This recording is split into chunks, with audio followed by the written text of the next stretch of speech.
Good morning, everyone.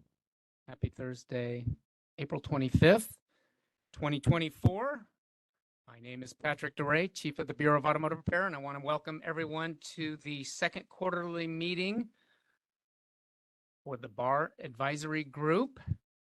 As you know, we hold 4 meetings throughout the year, and this is our second quarterly meeting, with one having already been held in January and 2 more July and October of this year. This is a hybrid meeting, which for those of you who are new to this format, it is both an in-person experience for those who can make it to Sacramento and want to be here in person, but it also allows for virtual attendance, and we are doing that through the WebEx platform. I know for those of you who are here in person, this is kind of a new experience for you, in that we have kind of shaken things up with a new location that was regrettably forced upon us as a result of some water damage to the hearing room at the Department of Consumer Affairs main campus or headquarters building in the Natomas area of Sacramento. And unfortunately, the backup hearing room at that same headquarters building was already booked. So we were offered this new location, which I've been to a couple of times, but I'm sure most of the staff and most of you as our advisory group members and even the public probably haven't been here before. So thank you for and appreciate your ability to make it to a new location today. We commonly refer to this as the Evergreen Building. So if you hear us talk about that, and there will be the next meeting, because the water damage at the facility has not been and will not be repaired in time for us to host our July meeting at the department's headquarters. So we'll probably be here in all likelihood again in July. Anyway, the Evergreen Building hosts a number of DCA boards and bureau programs, most notably the Medical Board of California, and its staff are housed here. Let's go through some introductions. It might look like an otherwise light agenda in comparison to prior meetings, but let me tell you, it's pretty jam-packed with information, and I've seen the slides, so there could be some longer presentations, which is always helpful that we add a break. We just started doing that in the last couple of meetings, so we've got a 15-minute break planned. But before we get into the agenda, I want to do some introductions of the Bar Advisory Group members and some of my staff as well. We'll start to my far right. Good morning. I'm Tess Dubois-Carey with Universal Technical Institute. Anthony Bento, California New Car Dealers Association. David Robinette with the Inter-Industry Conference on Auto Collision Repair, or ICAR. Jack Moladonoff, representing the California Auto Body Association. Good morning. I'm Dave Kuster with Automotive Service Councils of California. I'm Bud Rice with Cal ABC. Good morning. Matt Webb with the Preventative Automotive Maintenance Association. And Ryan Perini with the California Automotive Wholesaler Association. This is my first meeting. Honored to be here. Thank you. And we have some virtual attendees of the advisory group. Let's go to the facilitator. Facilitator, can you ask for introductions from the Bar Advisory Group members who are attending virtually? Certainly, this is the moderator, and we have Jeff Cox, if you'd like to say hello. Yes, hello. Thanks for having me, and I wish I was in sunny California today, but I'm glad I could join remotely. Thank you. And Megan McKernan. Hi, good morning. Megan McKernan with the Automobile Club of Southern California. Thank you. And Nikki Ayers. Nikki Ayers with Cal ABC. Wonderful. And Ruben Parra. Good morning, everybody. I'm Ruben Parra with California Automotive Teachers. Thank you so much. And it looks like those are the members who are online. Right. Thank you very much. Now for some introductions of some of the staff. First to my deputies, the deputies at the Bureau of Automotive Repair, Linda Jansen with the Licensing Administration and Consumer Assistance Division. Thank you. Please stand and just wave real quickly. And Clay Leak, Smog Check Engineering and Information Services Division. Clay. And Bill Thomas, Field Operations and Enforcement Division. Those are the three deputy chiefs at the Bureau of Automotive Repair for the three divisions that we have. Also, some key people for this meeting, WebEx moderator Ann Fisher. You've already heard her voice facilitating the introductions of the virtual attendees for the meeting. She's with the department's SOLID program. That's kind of an overarching program that holds and facilitates meetings like this and does training and so forth. So thank you, Ann. Webcaster Cesar Victoria, excuse me. We've already met him. And he's all showed us how to operate our mics and make sure they're on. And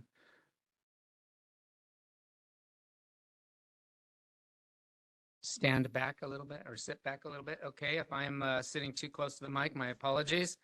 And then someone who needs no introduction to most of you here on the advisory group, our meeting coordinator, Zach Richardson, with the department's or the Bureau's executive office. Hey, Zach, who was, I think his stomach was turning a little bit over the last month or so as we've been contemplating hosting the meeting in this room and what challenges might present itself. But I think everything's going well so far. So, okay. All right, just a couple of highlights on the agenda. We've got a couple of outside presentations from the Department of Motor Vehicles.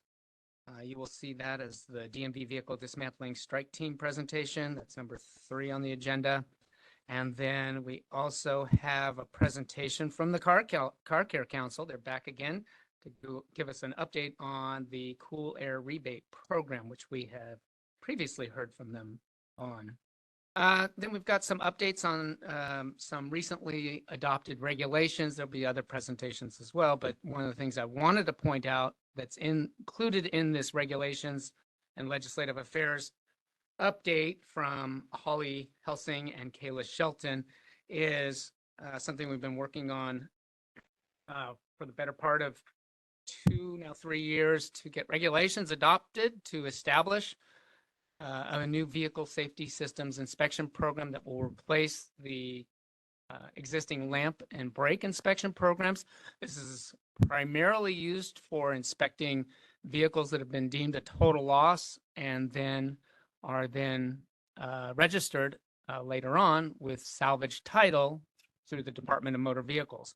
The program, the program and its regulations were adopted and took effect on March 27th, so just a short time ago, about a month ago.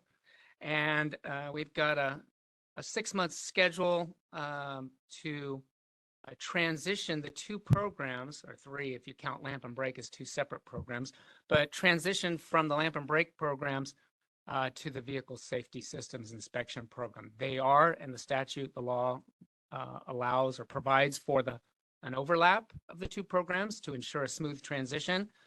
You've heard already, I think, from Matthew Gibson, but I just wanted to, on this in prior meetings, that 6-month schedule began immediately on March 27th when the regulations took effect, wherein we were with notifications out to the entire lamp and brake community, stations and technicians.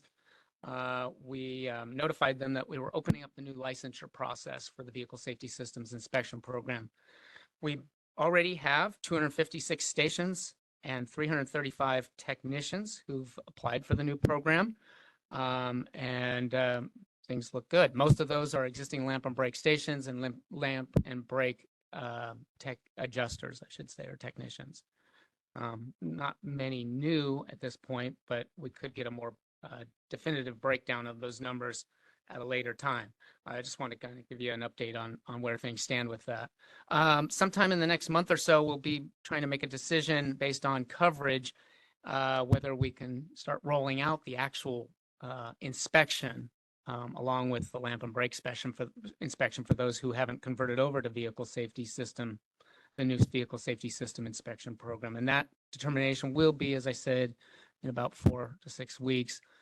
We have to give 30 days notice and promise to give 30 days notice before we actually start that program.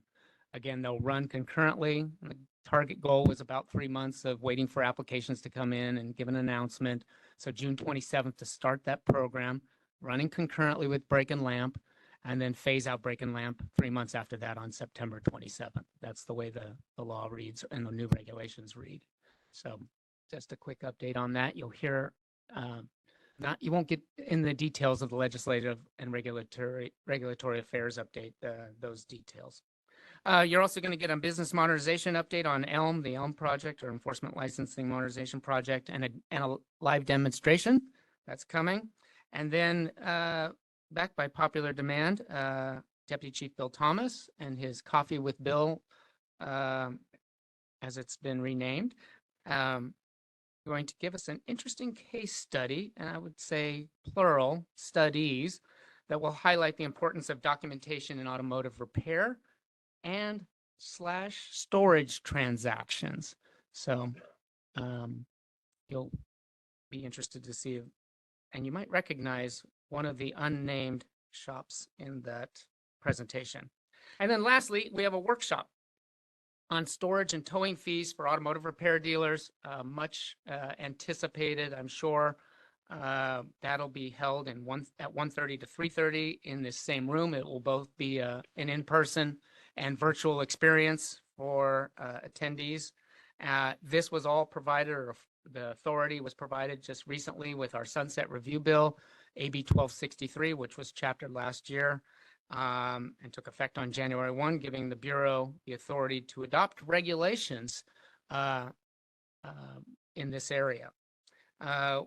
In January, we produced a guidance document that was published on the Bureau's website. If you haven't seen it, go check it out. But the regulations are based on our interpretation of those statutes in the vehicle code primarily, although there's also the civil code and the insurance code and the regulations that have been adopted by the Department of Insurance.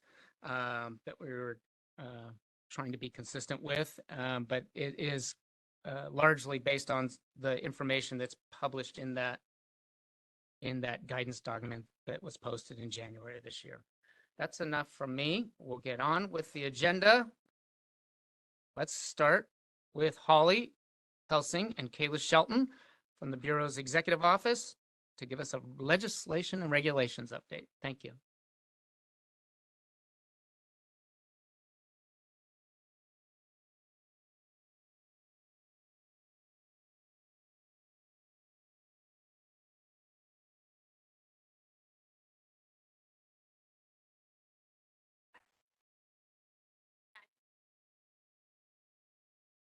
Good morning, everyone. Yeah, green is on. Okay, great. Good morning, everyone. I'm Kayla Shelton. I'm Holly Helsing, and we're going to be doing the Ledgerage update for today. Okay, so moving on to the next slide, we're just going to go over some important dates. Before I do so, I just want to remind everyone that we try to keep these slides as up to date as possible, but things are moving through the legislative process. So if you ever have any follow-up questions, please visit Ledge Info, and that'll give you the most up-to-date information on different legislation going through. So some important legislative dates. May 24th is the last day for each house to pass bills introduced to that house. July 3rd is the last day for policy committees to meet and report bills. And then summer recess will be held July 3rd through August 5th.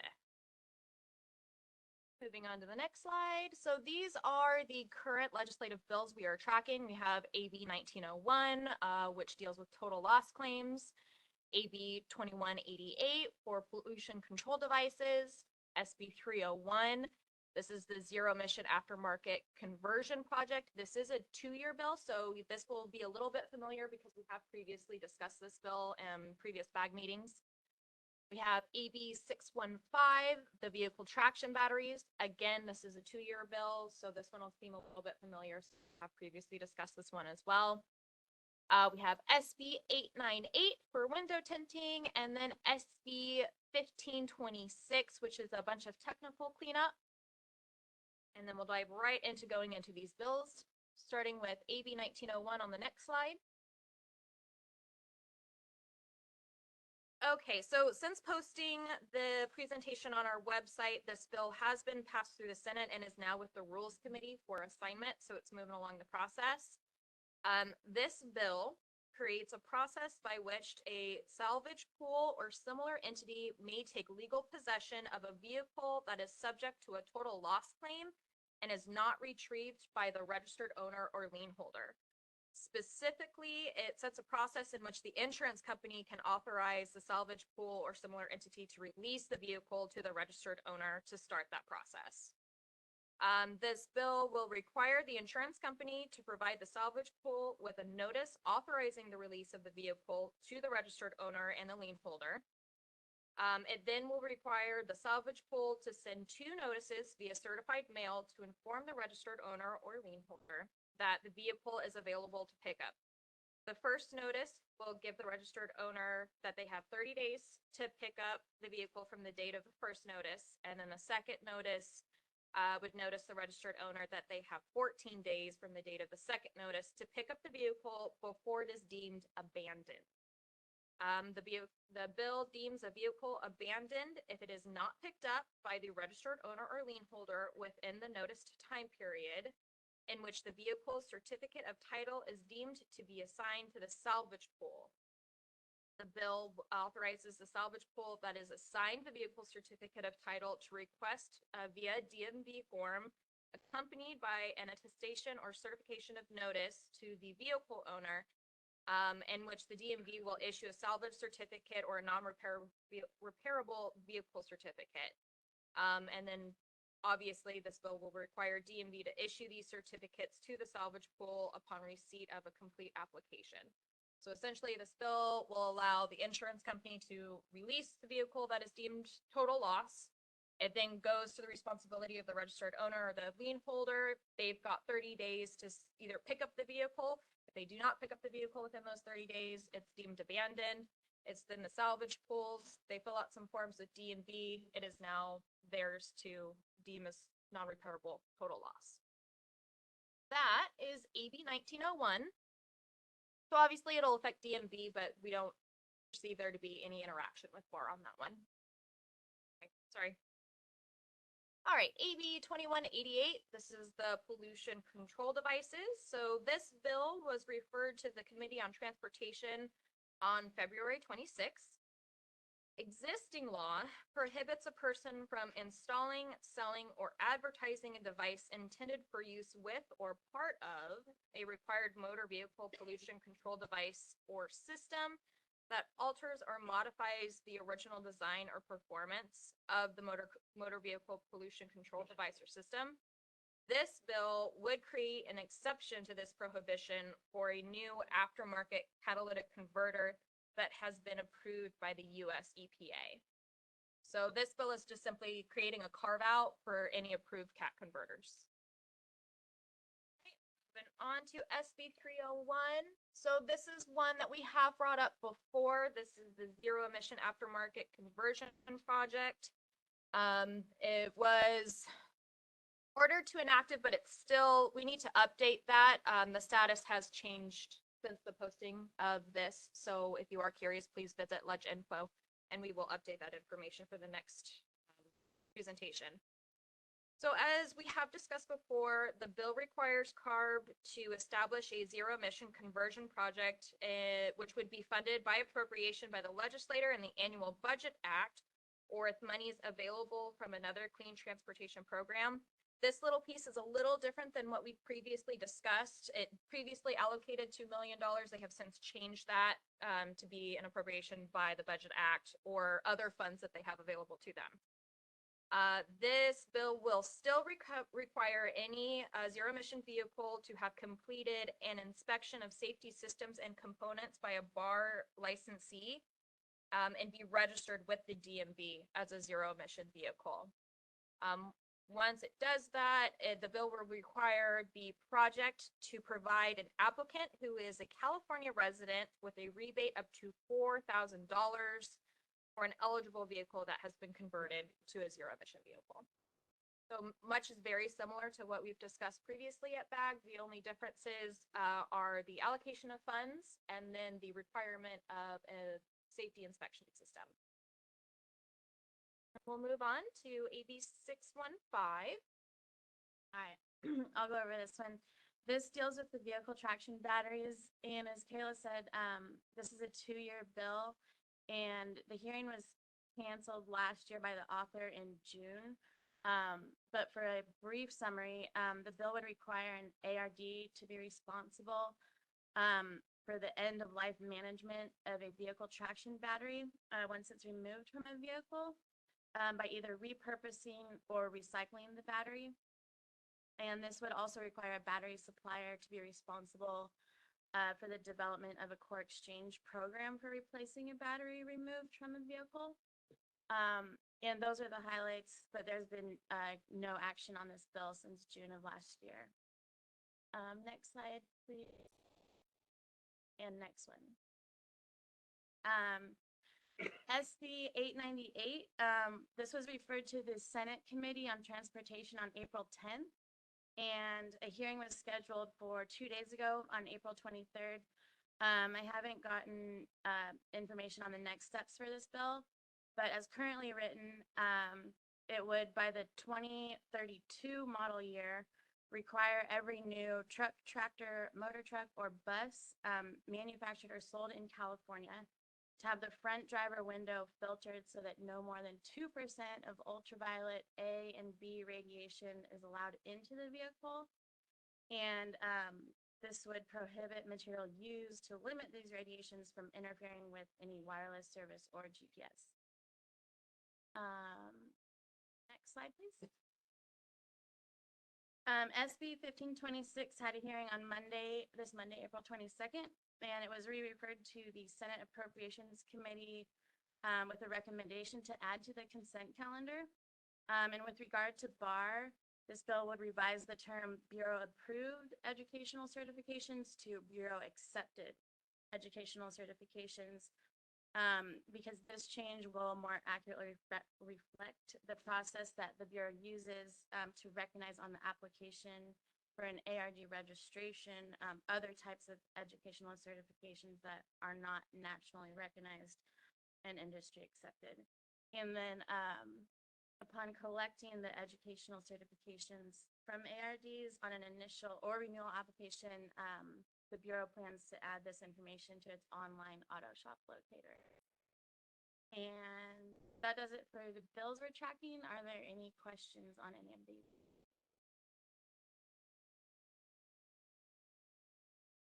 Bud Rice? Yes, just I had two comments I wanted to make. The first one was on 1901. I know we're having more conversations about storage fees and all of that kind of thing, but when you're using the term salvage pool, when does that come into effect? Here's an example. A shop has a car comes in, it's a mess. By the time you figure out, the insurance company says it's a loss. The guy says, great, I don't care about the car anymore. Is that now technically a salvage vehicle in a salvage pool? And what's the shop supposed to do about it? So the salvage pool will have to go through the certain steps of getting it released from the insurance company and getting notice from the registered owner. And then it gets filed with the DMV, at which that point it is registered as a salvage vehicle. And then it is at that point the salvage pool's responsibility to do what they will with that vehicle. Okay, but in the meantime, it's at the shop. That is correct. Salvage pool or similar entity. Yeah, they've got all sorts of language there to encompass anywhere that a total loss vehicle would be. Yeah, so I would think we ought to come up with some kind of action plan for what a shop is supposed to do in that environment so that they know what the steps have to be in order to get out from underneath this vehicle. I mean, in most locations, shops have limited space for vehicles, and so they got to keep these vehicles moving. If they've got these salvage pool vehicles stuck on their lot, it's a mess. So, okay. So that was my comment about that one. And the second one was about, I would appreciate, it's kind of a flavor of the Bill Thomas suggestion with the stories. when you were talking about the pollution control devices, it's easy to say the front end and then to say there's a carve out for cats.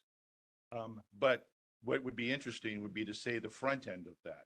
In other words, what is what constitutes something that we would be prohibited from installing or selling or advertising any device intended for use that alters or modifies. As an example, for a time period, there were people that were putting things into their computer systems that were changing shift points and changing all of that kind of thing. So if I could be king for a day, if you guys could kind of make a statement like that about that's what that means. And so those are still in trouble and can't be done. But now there's a carve out towards catalytic converters. I think that would be nice to have that in your conversation. Those are my two comments. Thank you. Yes, David Kusa. Good morning. Thank you again. Ancillary to SB 301, just a question about the safety program. If a shop is part of that program, this would be more a question, I think, for BAR, for Pat. Can a shop say, I'm part of this program, but I don't want to, I'm not going to bring your car in to certify it? Because my concern with if it passes, I've seen plenty of converted vehicles in the past that are completely unsafe because now they have 700 pounds of batteries where they're not supposed to be, and it would pass everything else. But that car gets in a wreck, they're eating the batteries, right? So I don't want to have anything to do with that car. Can I do that if I'm part of this vehicle safety inspection program?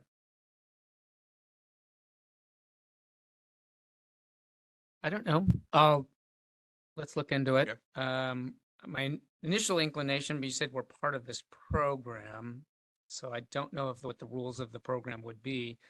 My initial inclination was to say you always have the right not to work on a car or inspect a vehicle, and that happens. That's true of the smog program, brake and lamp, vehicle safety. Even if you're licensed to perform those inspections, if you deem it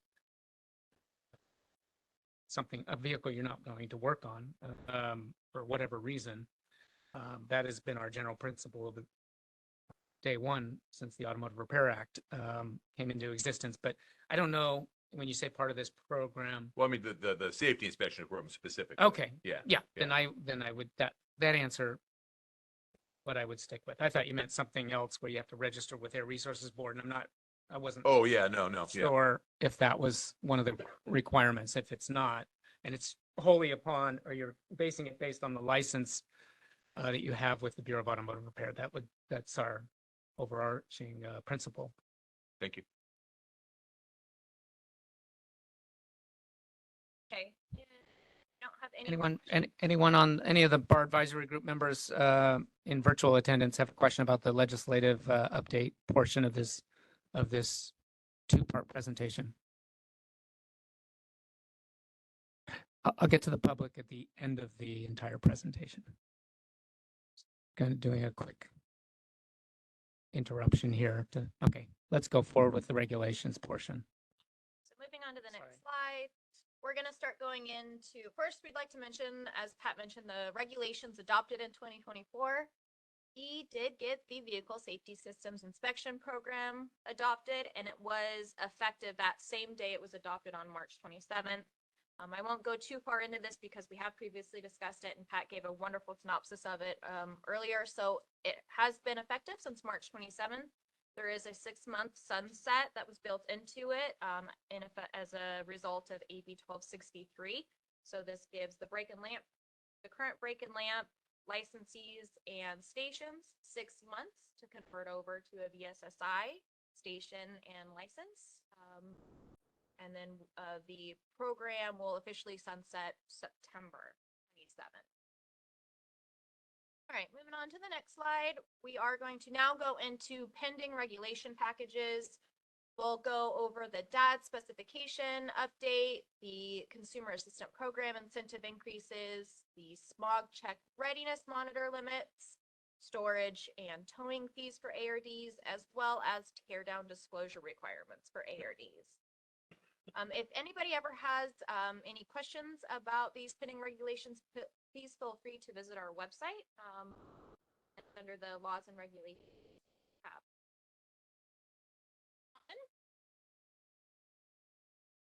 Okay, I'll go over the DAD specification update, which I know most of you are very familiar with. It replaces the current OBD DAD specification with a more comprehensive and updated version. It allows the DAD to communicate with new vehicles that use a communication protocol that's not currently supported by the current generation of DADs.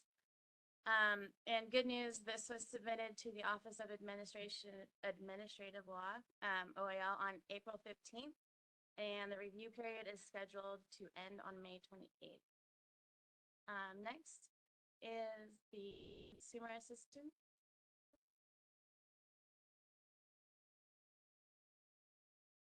Thanks. This one I've also gone over a few times. This package increases the vehicle retirement program incentives and the repair assistance program contribution, as well as allows the Bureau to increase those amounts every 3 years if there's been a 10% increase in the consumer price index. This package also removes the eligibility restriction preventing motorists from participating in the repair assistance program more than once. This package was also submitted to OAL. That was on April 10th, and that review period is scheduled to end on May 22nd. Next slide, please. That means both of those regulation packages, if approved, could be effective July 1st. July 1st? This is our smog check readiness monitor limits package, and it proposes to remove outdated subdivisions and prohibit a vehicle from passing an OBD2 inspection if the vehicle's OBD2 system reports not complete readiness status for gasoline-powered vehicles, models 1996 and newer, and diesel-powered vehicles model years 1998 and newer. This package, we are currently working with DCA Legal to finalize the language and submit the initial package to the Business, Consumer Services, and Housing Agency. And the next package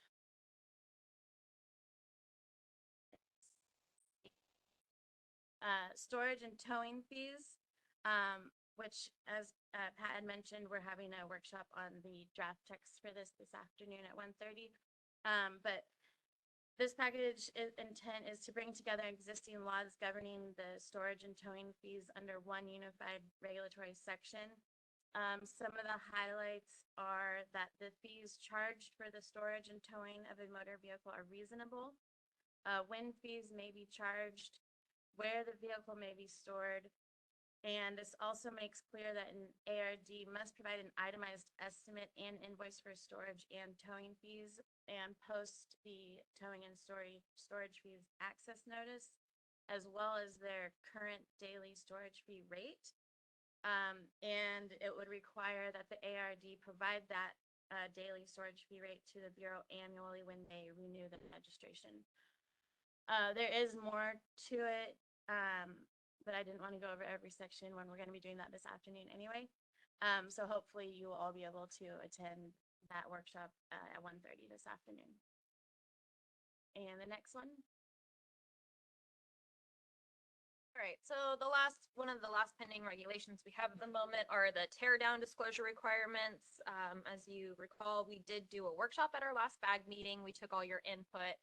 And currently, so the purpose of this package is to add and amend definitions relating to disclosure requirements for ARDs. One specific example of this is fleshing out the definition of a tear down and what exactly makes up a tear down.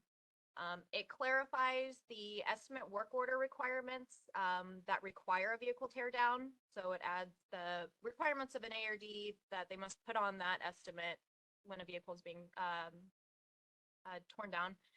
And it'll also require ARDs to include, so this was one thing we changed due to your input from the last BAG meeting. So the ARDs will be required to disclose the payment amount from a third-party payers on the repair estimate prior to authorization of the work, or if the amount to be paid by the third-party payer is unknown, the ARD must notate that on the estimate that is sent to the consumer prior to authorization for repair. As I mentioned, we did hold a public workshop on October 19th of last year. This package has been submitted for the production phase to DCA to begin their review. After DCA does their review, it'll be passed on to agency, in which after that it'll go over OAL for approval to notice to begin the public comment period. That's our last one. Very good. Thank you. Very thorough presentation as always. Just a minor clarification, just it was 2 bag meetings ago, not Oh, just the 2, last, yeah. last meeting. Time flies when I you're know, I having fun. know. That we held the workshop. All right, let's open it up for comments from the Bar Advisory Group members sitting at the dais here. Mr. Bento, Anthony Bento. Yeah, thank you. I'm just wondering on the storage and towing fees, should we hold questions until the workshop this afternoon? I think that would probably be best for the benefit of those who are just Okay. planning to show up for the workshop. Sure. Yeah. Okay. Thanks. Yes, Bud Rice. Just really quick, I wanted to make a comment about the DAD specification update. I think Bar and the equipment manufacturers did a nice job of working together on making sure that they were ready to make those modifications and changes. I've heard zero issues with any of the vendors in terms of getting their stuff up to speed and getting it placed out into the marketplace. So just a hats off to that. Say that. Thank you. Bar Advisory Group members attending via the WebEx. Any comments, questions about this presentation? Okay, let's open it up for One comments. moment. Sorry. Question. Yes, Ruben? Yes. So just real quick on the DAD requirements, is that going to, are those going to be available to schools as soon as they are available to shops? Or are schools going to also maybe be able to purchase those again as soon as the shops are available to purchase those? That would be my expectation. Yes. All right. Thank you. Thank you. And Nikki Ayers? Hello, Nikki. This is probably just a what if question, but all the changes that have been made for ARDs in the last year or so, do you think there'd be any benefit to doing an annual meeting around the state, just telling ARDs all the changes that have been made, see if, maybe doing it in different areas so they know what the changes have been made? If you know what I No objections to the suggestion. I would just point out we are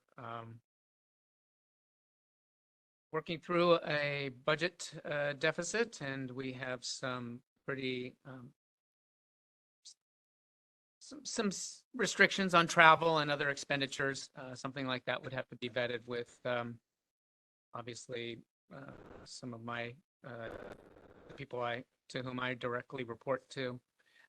So yeah, it's something for consideration. Obviously, the Bar Advisory Group is intended to reach out to the industry 4 times a year, but I'll take that request under advisement, and we'll look at maybe an opportunity to do that. Maybe when things settle down with and the ship is ready, so to speak, with the budget situation. Okay, thank you. Other Bar Advisory Group members before we open it up for the public comment. I do not see any other requests for comment among group members. Okay, I'll start with public comment from those in the room here. Yes, in the back, please come forward though, because we are recording this. This is being webcast.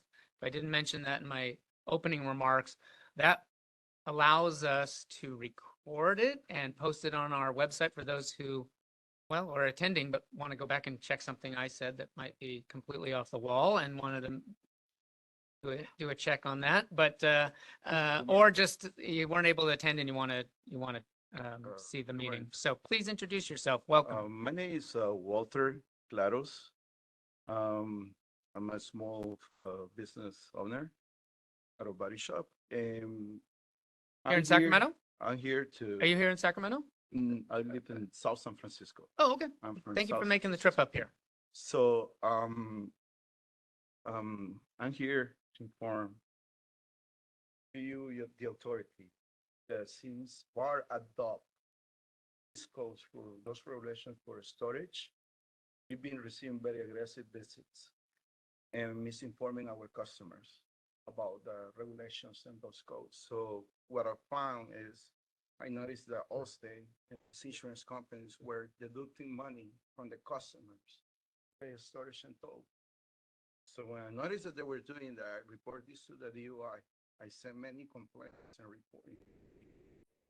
And I noticed that AAA started pushing really hard for the storage too, misinforming customers and requesting customers to take the shop to court and do other stuff in order to not pay any to the shop.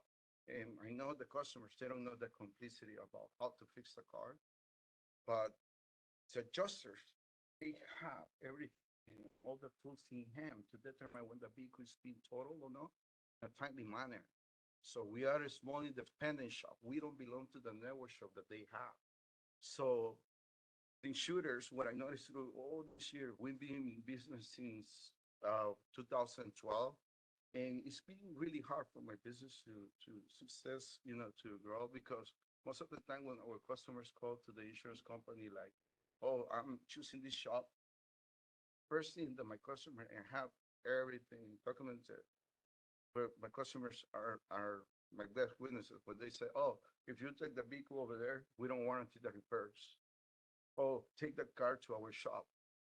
So now with the storage, they're trying to make the customer believe that we are who's taking on, and that we are trying to charge extra money or excessive amount of charges, like on a storage 200 or 250 per day.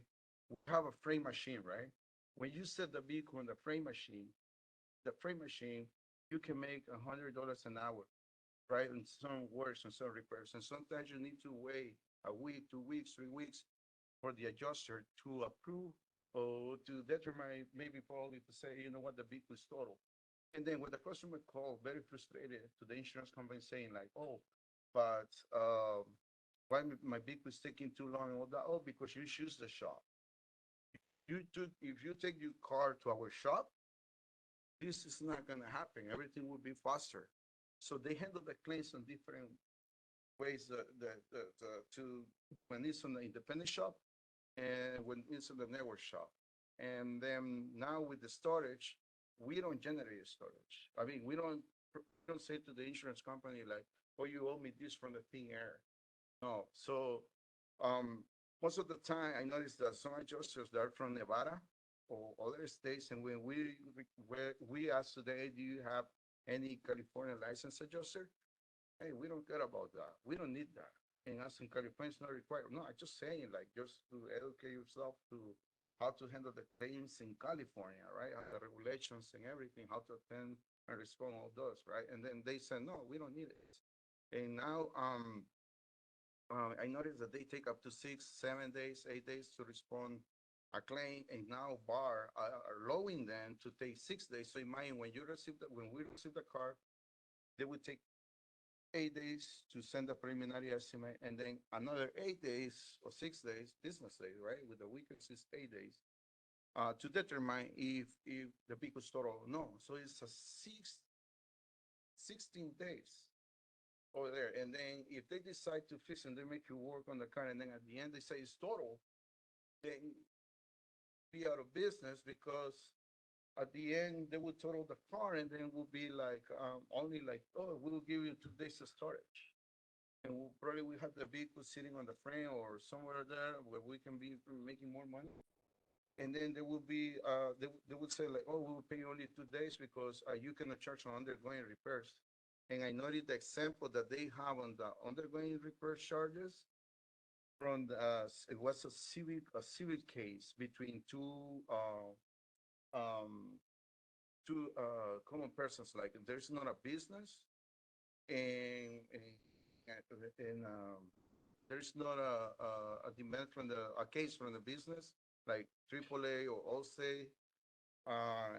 and a regular person, let's say a common person, like a regular customer, right?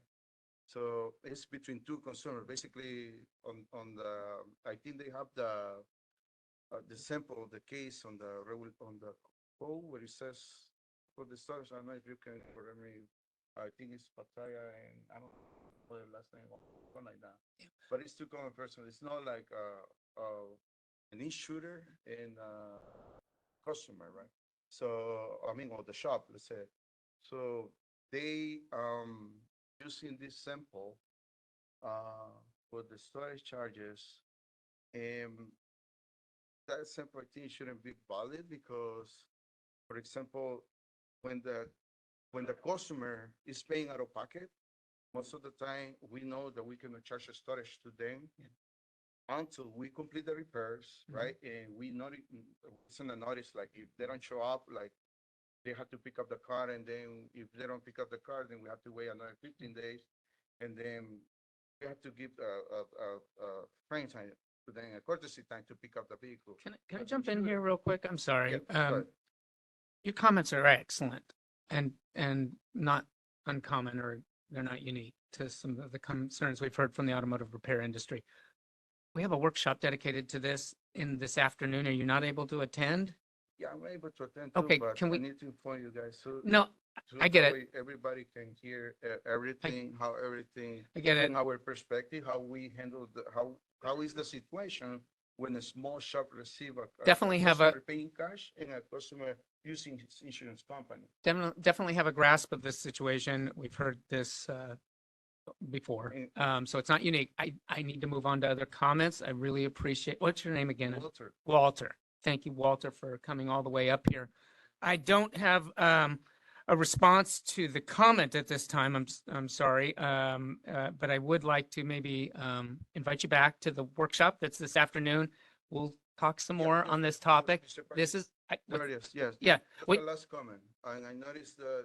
What I want you to do, Walter, yeah, Walter, what I want you to do, we've got a program manager in the back of the room, Okay. who is responsible for the area that your shop is located. I'll point him out. Tim, I'm looking at you.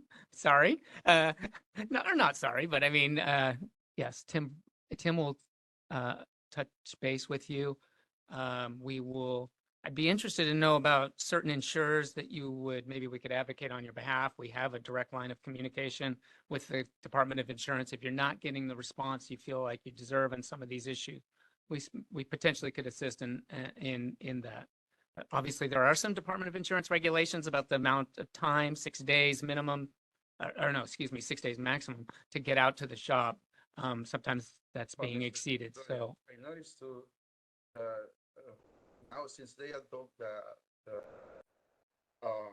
vehicle code for storage, they modify the policy too. So before, the benefit for anyone, California, right? For getting a policy for any insurance, the code says any insurer, doesn't mention the customer, mentions the insurer. They are responsible for the storage and the tow. Now BAR is modifying that and is saying that the insurer will pay storage only if they have covered for the storage. So now they modify that and they remove the benefit from the people of California. They're removing the benefit. Now, if you don't have storage coverage on your policy, you have to pay out of your pocket when the vehicle is in the input police for an accident. And you have to pay for the tow. And before the state forced the insurer to be able to cover all those. So it's mean like any insurer who saying, oh, I want to issue any policy or this type of policy. Okay, but you agree with this, and that was an agreement. Now it's being modified by BAR. And It hasn't been modified yet. There hasn't been modified yet. These are pending regulations, so. Sir, they modify in February, January. Oh, those are a guidance document that we produced in January for both the industries. To my knowledge, is the DOI is in charge to modify this type of things regarding the insurance company, right? But it's weird to me. All right. Thank you for being here. All right. Thank you, Walter. Come, please join us at the workshop. Additional public comment. Moderator, could you open it up for public comment on this item, this presentation? Absolutely. We've opened up the WebEx hand raise and Q&A features to facilitate public comment. If you'd like to make a comment on the legislation regulation presentation, you can look for the hand icon and click that to raise your hand, or you can look for the question mark icon and click that to type the word comment into that text box and click send. So I do have one request for comment from Rob Wright. Rob, I'm going to send you a request to unmute so that you can present your comment. And you're unmuted. Go ahead. Hi, hear me. We can hear you. All right, great. So just curious about the educational certifications on the ARD app. What can industry expect will be placed on the Auto Shop Locator site? And I fully understand this might not be able to be answered right now, but just a matter of food for thought, I guess. And then will the individual technician certifications be itemized, or will it just be the count of the certifications and the types, like, you know, how many AC, how many, et cetera? Your sound, Rob, your sound is fading in and out. I'm not sure if it's when you're turning your head or what, but we're having some highs and lows in the volume. My apologies. Should I start over? I think I got the gist of the question. I'll try to, if I didn't, fill in the blanks. Rob, welcome. Rob, it's good to hear. Likewise. See you again. No, it will not be.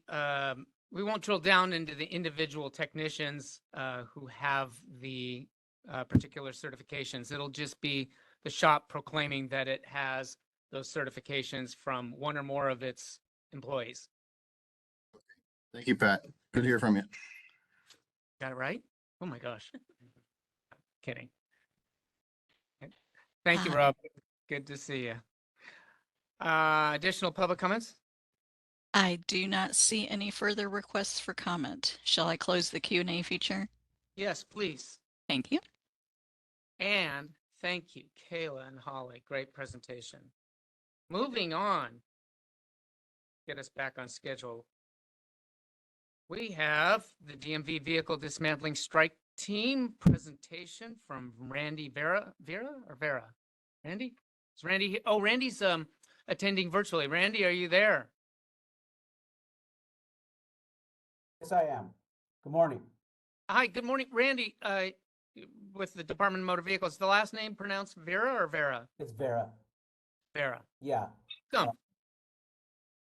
How are you guys doing today? Doing great. Good. Thank you. Good. For those who don't know, my name's Randy Vera. I'm the deputy chief for DMV investigations, and I'm also oversee the VETAS team. The presentation is going to be given by the commander of the VETAS team, this AP Meta.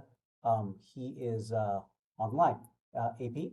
Yeah, good morning, everyone, and thank you for having us on today to speak about the Vehicle Dismantler Industry Strike Team. We call it VETAS, and you can too. So let me get this presentation up, and I'll share my screen. It'll be easier for me that way.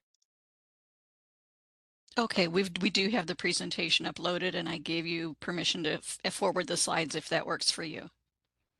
Or you're welcome to share your screen.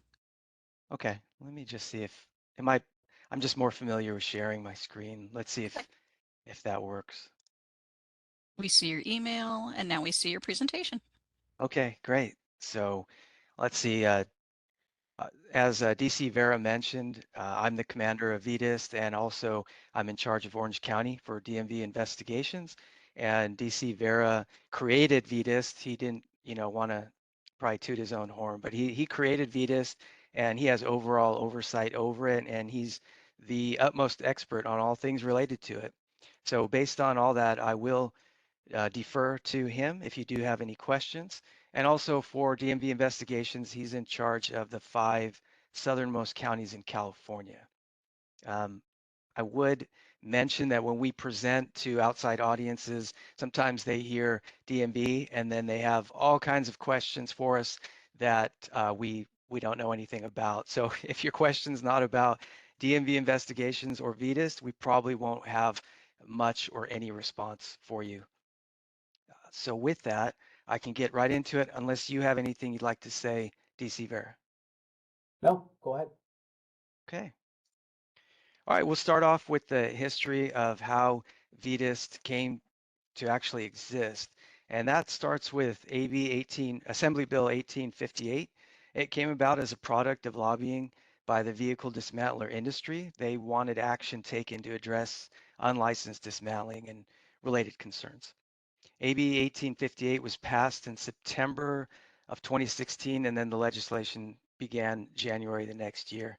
And the intent was to coordinate enforcement activity related to unlicensed automobile dismantling, and then the things that come with that, like tax evasion, environmental impacts, public health impacts, etc. Some of the agencies that were to collaborate with us were Cal EPA, DTSC, that's Department of Toxic Substances Control, CDTFA, California Department of Taxes and Fee Administration, Cal Recycle, and the Air Resources Board. So 1858 created these questions within Vehicle Code 11545. These are the questions the legislature wanted answered. So A is the number of unlicensed dismantlers investigated, number of investigations that resulted in enforcement action, civil enforcement, criminal prosecution, etc. B is any identified statutory or regulatory gaps for investigating and prosecution. I'll speak more about that later. C, information on how vehicles are acquired by the unlicensed dismantlers, places where the activity is suspected or known to occur, types of facilities where the activity occurs. D, a summary of the barriers to adequate and efficient enforcement of the things we're going after. E is the proposed strategies for bringing the unlicensed into compliance. F is recommendations for modifying all the stuff basically that we're doing with this. And G is recommendations for statutory or regulatory changes that are needed to allow for enforcement.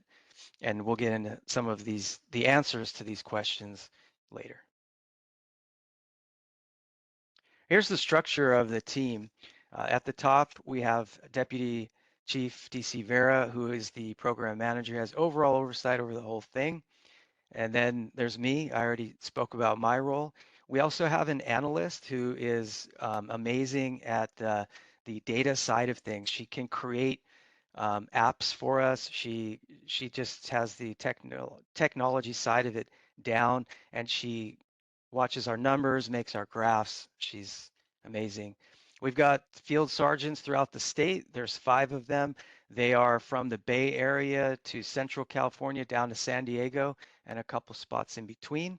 And then we've got investigators as well throughout the state. Going over some statistics then. Here we go.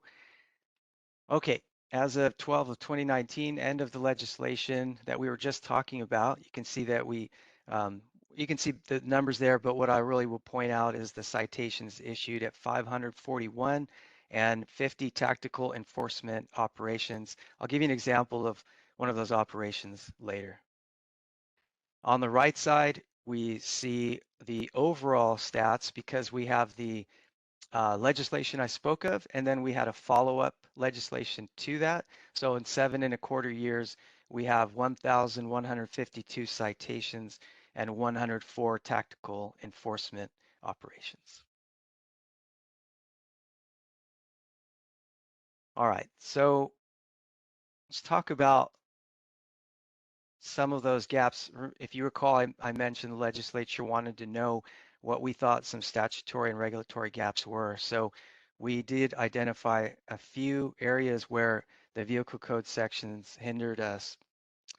With VC 11500, that is the section that talks about unlicensed dismantlers. These are misdemeanor crimes, and I'm sure everyone's aware that different district attorneys statewide have different approaches to crime. So sometimes these things, if they were even followed through on at all after we submitted them, to court, sometimes the penalty could be as little as community service. So VEDIS recommended escalating fines to put some teeth into that section. VC 1662, that section said that the DMV had no duty to investigate unlicensed dismantlers except under some really specific conditions, and that conflicted with our role as the lead of VEDIS. So we recommended that that's eliminated.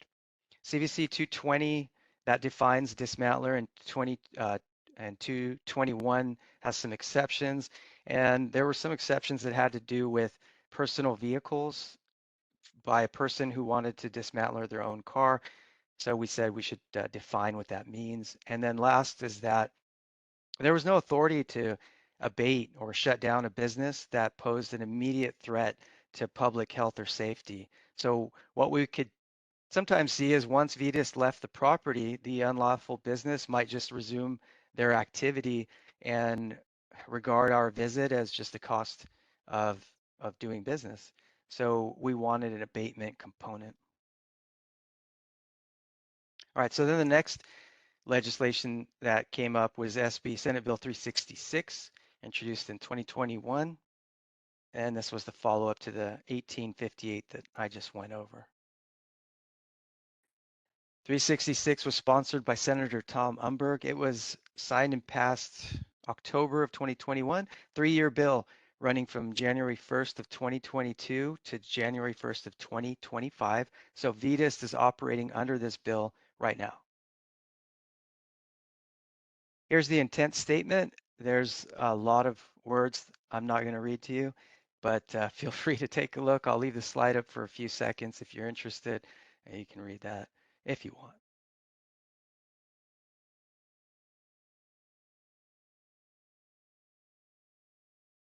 Okay.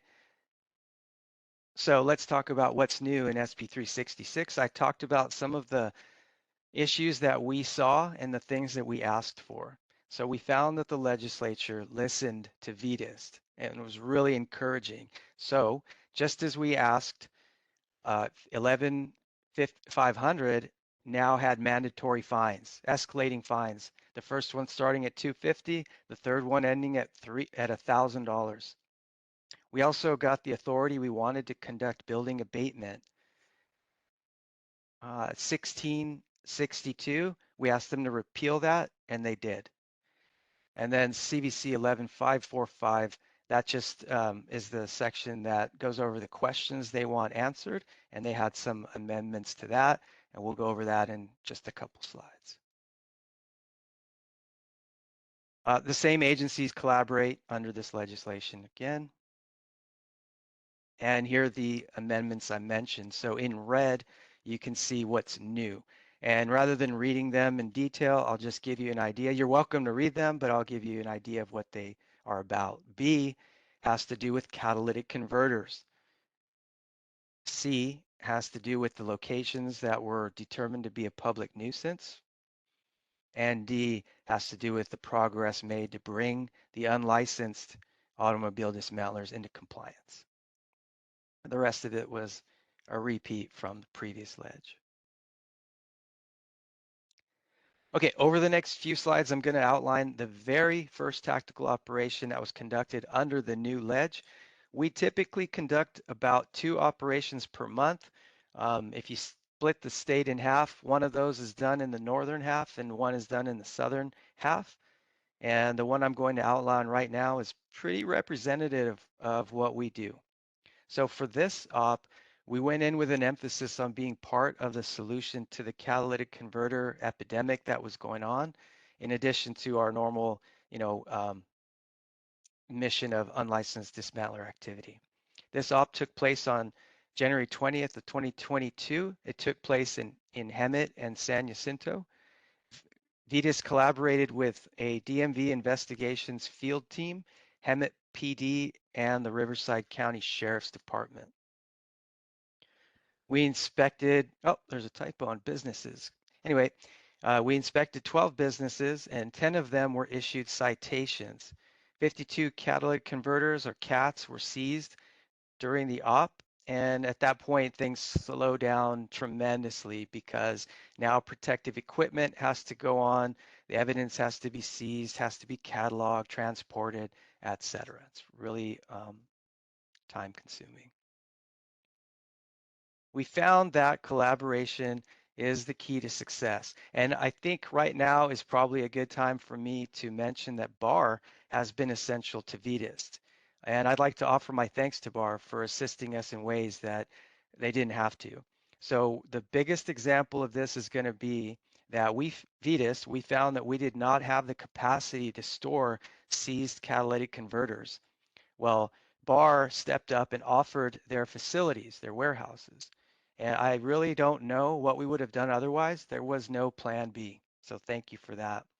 Also happy to report that during a VETIS operation in San Jose 2 days ago, we had 3 BAR program reps with us.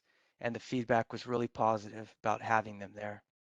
I'll close the slide out by just saying we would definitely welcome BAR to take a bigger role with us. All right, the next couple of slides outline the type of training conferences VETIS engages in. So in February of 2022, we had a 4-day multi-agency training conference. We had VETIS, EPA, DTSC, Cal Recycle, Cal EPA, State Water Resources Board, and more. So the training included a tactical operation in Arroyo Grande and Santa Maria at the end so that attendees could experience practical application of the things that they learned in class. As you can see from this slide, we had a 100% success rate, 22 businesses inspected, they all received citations. More proof of the power of collaboration when multiple agencies go out together. So here's during this last round of legislation, we conducted about 45 proactive tactical operations. They're all over the place. Hemet, Santa Maria, Bakersfield, Lake Elsinore, Fresno, Orange County, Pomona, Oakland, and many, many more. I won't bore you with all the locations. Typically, our cases are generated by consumers, other law enforcement, or collaborating agencies. Licensees are a great source as well because they're turning us on to people that are cutting into their profit. And also the investigators generate their own cases. So during the time period referenced above, we have about 582 cases that were generated and 300 and almost 80 misdemeanor citations written, 4 people arrested and booked into jail, and 1,109 catalytic converters were seized. Let's go into the stats a little bit more. I think you're going to find some of this kind of interesting because it has to do with your industry. So we'll just start with this. These are unlicensed dismantler cases open. So just unlicensed dismantler. If you look at 2017 on the far left, this is when VETIS began. We're learning the ropes. 2018, the team knows what it's doing. They have the expertise. They work hard toward the mission, and you can see a dramatic increase in dismantler cases open. 2019, we see a sharp decline in unlicensed dismantling. I mean, that quickly. And then, of course, 2020, 2021, there's no legislation, and that's the COVID period. In 2022 was the start of the second round of VETIS legislation. Now, the team's renewed and the funding's there, and they're working hard, but the incidence of unlicensed dismantling has declined. And then in 23, we see a continued decline. It looks like, mission accomplished from VETIS, but you're going to see some. AP, can Yeah. you back up real quick on that slide? Yep. Just real quick, just so you know too, when we first initially started in 2017, that legislation got passed. It kind of got put on us, and I was a brand new commander at the time, and I had the fun part of collaborating with all these agencies, figuring out what their resources were, figuring out what our resources were, and build the infrastructure around the team and stuff. So actually, the 2017 numbers aren't indicative.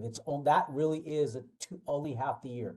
So that 199 citations that we wrote started from July of 2017 to December of 2017.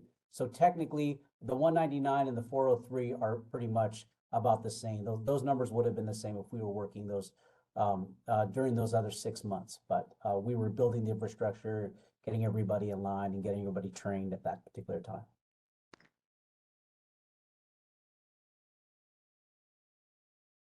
Okay, on this slide, we look at the crimes associated with unlicensed dismantler cases. And what's significant here is that the biggest one that falls in this category is unlicensed auto repair. So once again, looking at 2017, we see how low those numbers are. 2018, unlicensed dismantlers are taking the lion's share. And then in 2019, we see the sharp decline in unlicensed dismantling, and these crimes on this slide here shoot up. 2020, COVID, 2021 is COVID. 2022, start of that second round of legislation. We have these unlicensed dismantlings down, and these crimes are up. In 2023, we see that continued decline in dismantlers, but the other crimes are up. And we'll kind of return to that thought process in a minute here. Here's just the catalytic converter related cases. 2022, the problem's probably at its height, and 23, it organically declines, likely due to the decrease in the cost of precious metals in those converters. Okay, so here we look at, these are the total violations not separated out. As before, 2017 is the start. 2018, we have a rough sort of baseline. 2019, similar numbers. 20 and 21, COVID era. 22, start of the second round of legislation, and we're kind of back to baseline. And then 2023, you have to forgive me, this graph is a little bit outdated. I wasn't able to put in a newer one, but the true number would be around 150. So it's going to be, more like up here, basically. Okay, so this is the part I think you might find most interesting. Look at the correlation between the two graphs. On the left is unlicensed auto dismantling. On the right is unlicensed auto repair. So where unlicensed auto dismantling is high, unlicensed auto repair is low. And where unlicensed auto dismantling is low, unlicensed auto repair is high. It would appear that we found an unlicensed auto repair problem. I know that these people, they don't just disappear. They don't just become upstanding citizens. They get pushed into doing different things. And I'll let you draw your conclusions on that.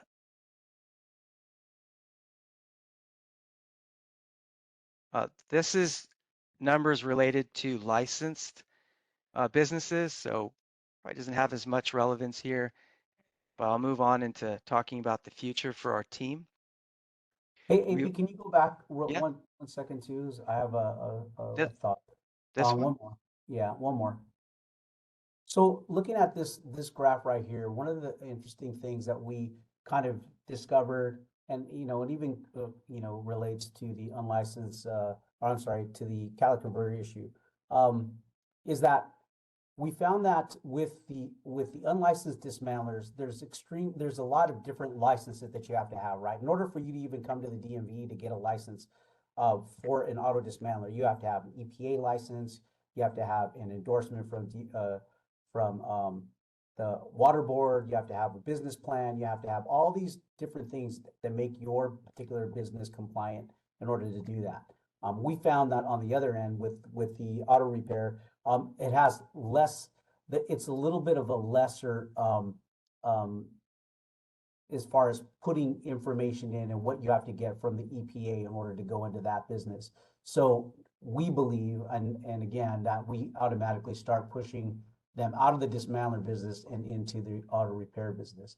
One thing that's interesting about this team is that when we go into these locations, since they're all unlicensed, we just basically go into a whole area and we do multiple inspections where we believe that unlicensed auto repair is taking place. We don't necessarily know what's happening in these locations until we get in there and figure it out.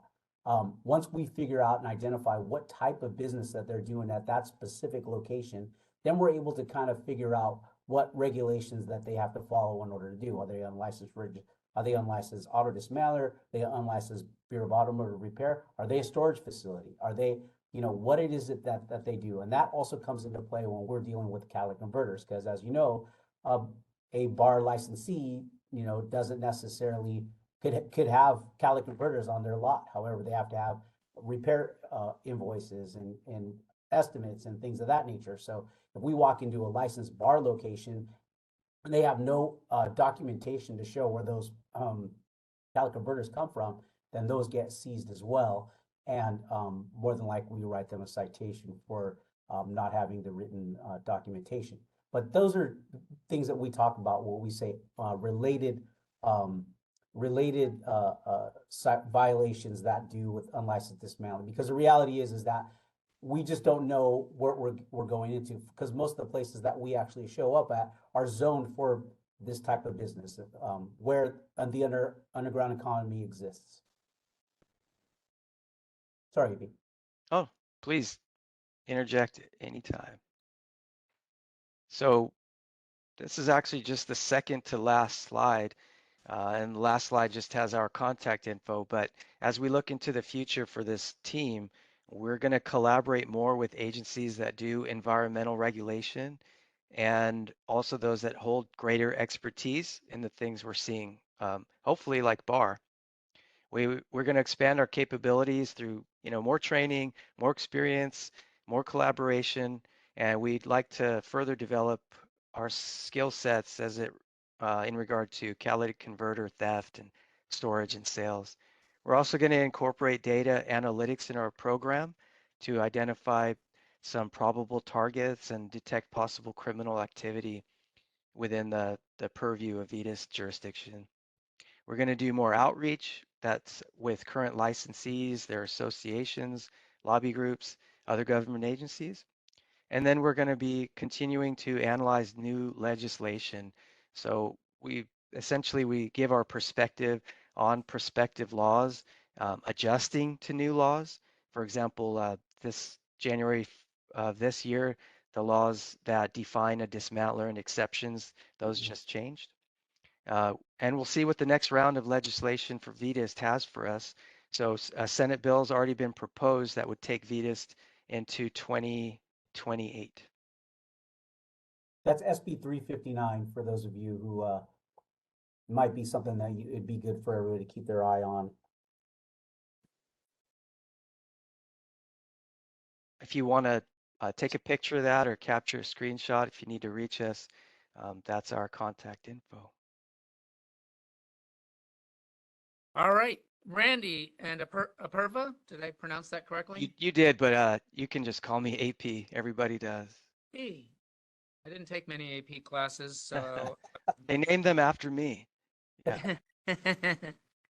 Thank you both for the excellent presentation. This was something that was requested by one of our bar advisory group members.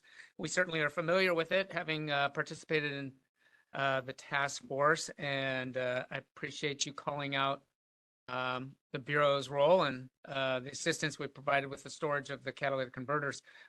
Would post-meeting, because we are having some time limit challenges, would like to follow up with you on the comment you made about BAR playing a bigger role. Certainly, I would be interested in that, what that Perfect. Excellent. Let us open it up for comments from BAR advisory group members. Mr. Molodonov, Jack Molodonov. Jack Molodonov, thank you for the presentation. I've got a couple of questions. I wanted to understand, the intent of the legislation was to look into unlicensed dismantlers and what you were saying in some of your slides, these unlicensed dismantlers have kind of turned into unlicensed repair facilities. Can you elaborate on that? How does that happen? They just one day they're taking cars apart and the next day they're repairing cars, or how do you distinguish? I was a little confused by, it's all unlicensed, so, and how do you distinguish them? Well, we distinguish them by 220 is what basically defines what a dismantler is, right? But 221 is the exception to the rule. So depending on how it is that you answer questions when we walk in, if we come into your location and you're taking apart a car or you're repairing a car or you're pulling parts off of a car, which we come into most locations. I mean, we'll hit locations that have one address and about 7 bays with 7 different businesses. And inside of that location, you'll see all the bays, and in the middle of everything is kind of like the parking area. You'll see multiple vehicles in different states of dismantlement for the most part, right? So what we have to do is we go in, we identify which vehicles belong to which bay, which owner, and what it is that they're doing there. Oh, well, I'm fixing this car. Oh, okay. Are you, are these all customer cars? Do these cars belong to you? Exactly what it is, because we have to actually meet specific portions in order to identify them as a actual unlicensed or as a dismantler or as a repair shop. So if you're just somebody in there repairing a vehicle for customers, well then you're a repair shop. If you're pulling certain parts and you're saying, oh, these 3 cars, those all belong to me, and we run them and we can't figure out, they're registered to somebody completely different. Well, under 221 it says that or under 220 it says you can basically dismantle up to 3 vehicles. So it really does depend, and it takes a high level of expertise to understand what's the difference between an auto dismantler, what's the difference between an auto repair shop, and they're very, they're very similar in some ways. However, a lot of them know the tricks of the trade and how to basically tell us what it is they're doing, because the reality is that they're just completely they're in the underground economy. They don't exist on paper. They're just out there turning wrenches and taking vehicles apart, selling those parts. And in order for you to be a dismantler, you have to have a license, right? But one of the things that is really important about what a dismantler does is it puts vehicles through what we call the 11520 process. The 11520 process is basically how you acquisition a vehicle, how you turn a vehicle from a vehicle into junk, so that that particular vehicle parts can be removed and actually sold on the secondary market. Thank you. The last question, you mentioned you walk into licensed auto repair facilities or registered auto repair facilities. So what do you do when you walk into one of those? What do you ask for? You mentioned something about estimates, invoices. Is that? We walk in, and if you're a licensed repair shop and you show us your license, and we turn around and walk out for the most part. If we walk in and trip over 20 catalytic converters, then we're going to ask you for the documentation for those specific catalytic converters if you are licensed. If you can't show us any kind of invoice repairs or anything like that, that would show that these vehicles. Well, we ask a lot of questions too. Hey, where do these come from? Where do they go? When did you take these off of there? When did these come up? Oh, that was a car I worked on yesterday. Oh, fantastic. Can I see the documentation for this particular catalytic converter? Oh yeah, I don't have any. Well, why don't you have any? Well, because we didn't, whatever the answer is, we have to take them down. Our investigators are trained, highly trained in the types of questions that we have to ask in order to make sure that they're the type of business that we are trying to get them to comply in that particular law. Okay, thank you very much. Sure. Additional questions, comments from advisory group members? Anyone of the BAG members who are attending virtually? Nikki Ayers, did you have a hand raised?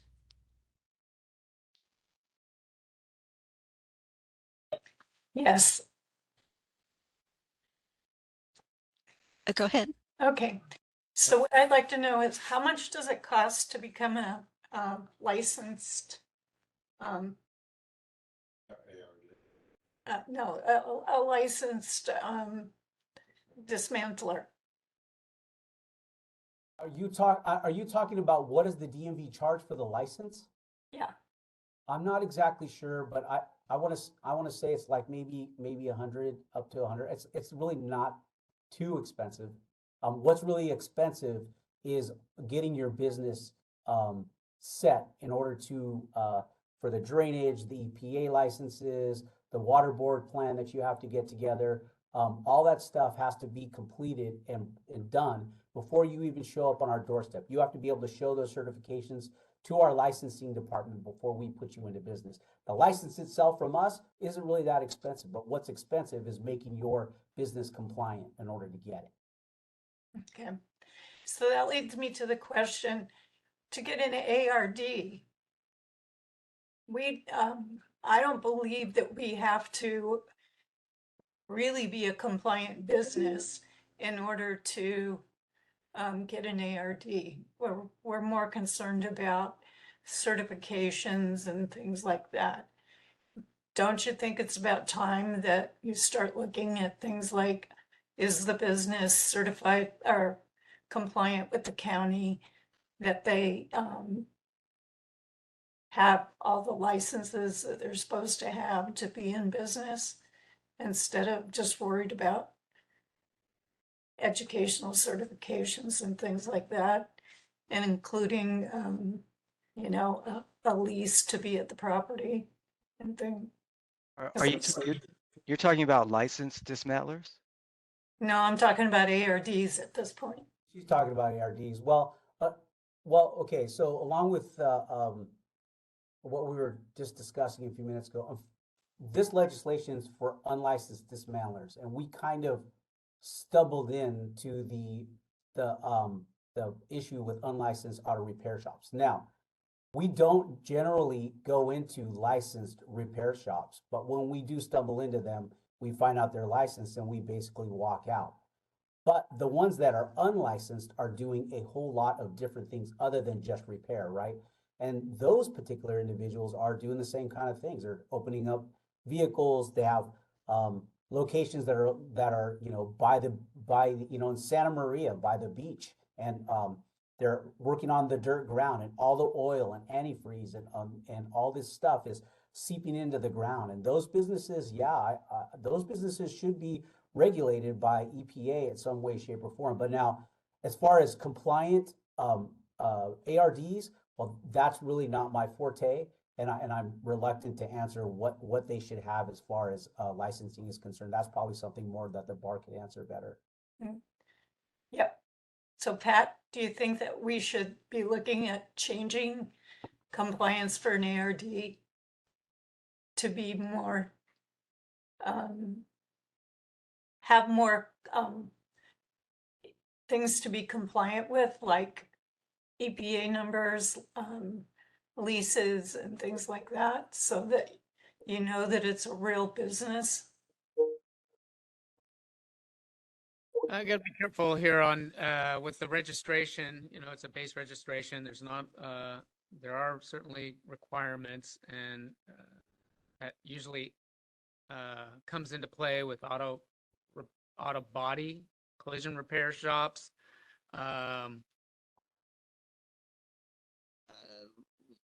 We can have some further discussion on it. Certainly, I don't want to make it so onerous that impact the industry in a negative way. Yeah, I understand that. Okay. Additional questions from advisory group members?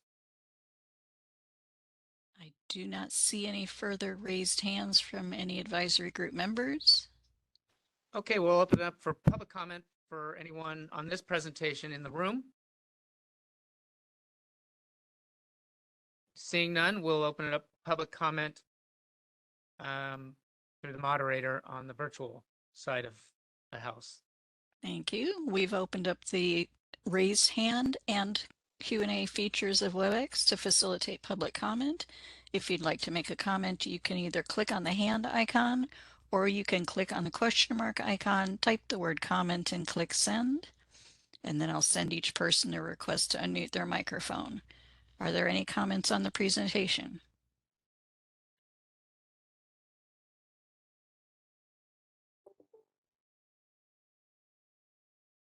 I do not see any requests for comment. Shall I close that public comment feature? Please, thank you. You're welcome. And we'll close out this agenda item with a huge thank you to Randy and AP. Great presentation. You look forward to further discussions with you. You bet. Just contact us. We'd love to meet with you. Thank you. Thank you so much. All right. Our next presentation on the agenda before we go to a 15-minute break will be on the Cool Air Rebate Program. Nathan Perrine. Did I do it right? Yeah, I got that one right. Okay, okay. I cheated. I had to ask him ahead of time, but there's always that I remember it. With a name like mine, you hear it all and you're not offended. Good to be with you. Thank you for having us here. Thank you for having us again. We were here last year to talk about this program, to introduce it and to socialize it with you in something of a conceptual way. In the meantime, the team has done a lot of work to develop the program, to build out the materials, to build out the details and the infrastructure of the program to the point where we are now on the doorstep of launching this and moving vehicles through this program. So really happy at our progress here. And again, thank you for having us. Mr. Perrine, if I could ask you to speak just a little louder, that would help. No problem at all. Thank you. Much better.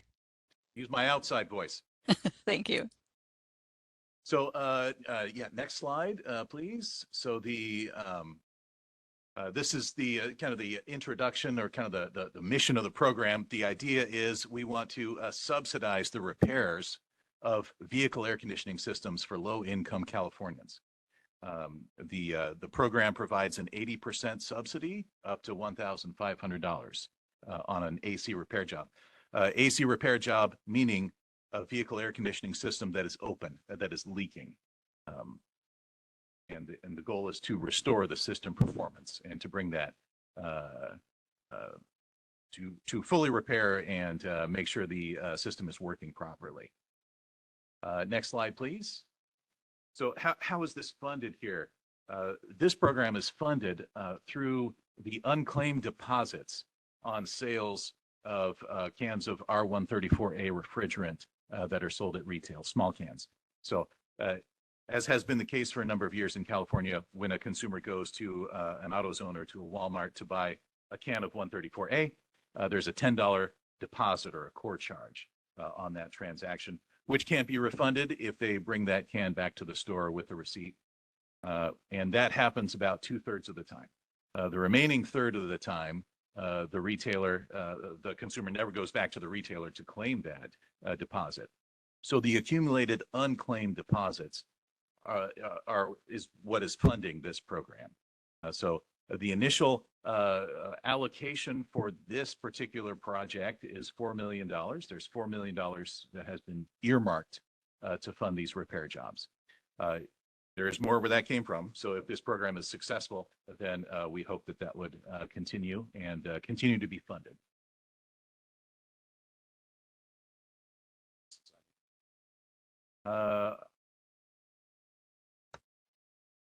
Double mics. My goodness, what is I'm going to start to shout here. Okay, so the unclaimed deposits is really the funding source for this program. The idea again is to restore system performance, to make the air conditioning system work as it should. And we do have some slides in here about some collateral materials that are both in English and in Spanish. Ease of participation. We want to make participation easy for both consumers and for repair shops. If you're a repair shop, there is an application process. You can do that on our website. It's a short, brief application process, and we actually have a picture of that on a future slide. We ask for a couple of things. We ask for your 609 certification, EPA 609 certification. We ask for that, and we ask for your bar registration number, your license number. Really, those are the two things that we ask for as part of the registration process. Once we have those, the other thing we ask for is to tell us how you want to get paid. We have a payment system that can send you a check. It can send you an ACH transaction. It can send you a credit card and an email. that you could run through your credit card system. So however you want to get paid, we can accommodate that.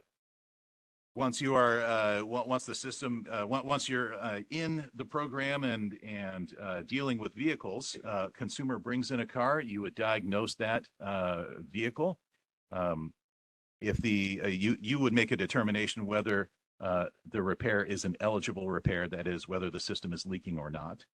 And then if the consumer authorizes you to go forward with that repair, you would do that, and then you would invoice the car care council for 80% of that fee. The remaining 20% would be between the shop and the consumer and customer. We do part of the program is requiring a report of the amount of refrigerant that was reclaimed from each vehicle.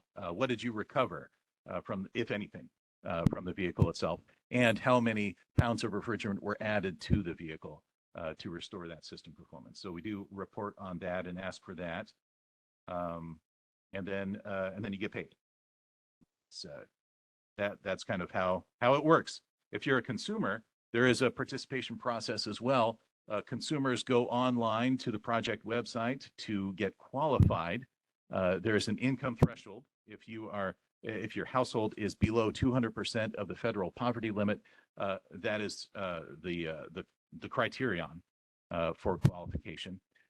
If, as a consumer, you participate in other low-income programs, such as Medicare or California-specific low-income programs, those are automatic qualifiers. So if you can substantiate that with us, you're automatically in, and go no further. We will send you a letter. If you're a consumer, you're responsible for 20% of the cost of the repair. You're not responsible for the cost of the diagnosis. So if the consumer when a consumer brings in a car, you diagnose that, and the diagnosis results in repairs that are eligible, the program covers 100% of that diagnostic fee. If the consumer accepts the repair, goes forward with the repair.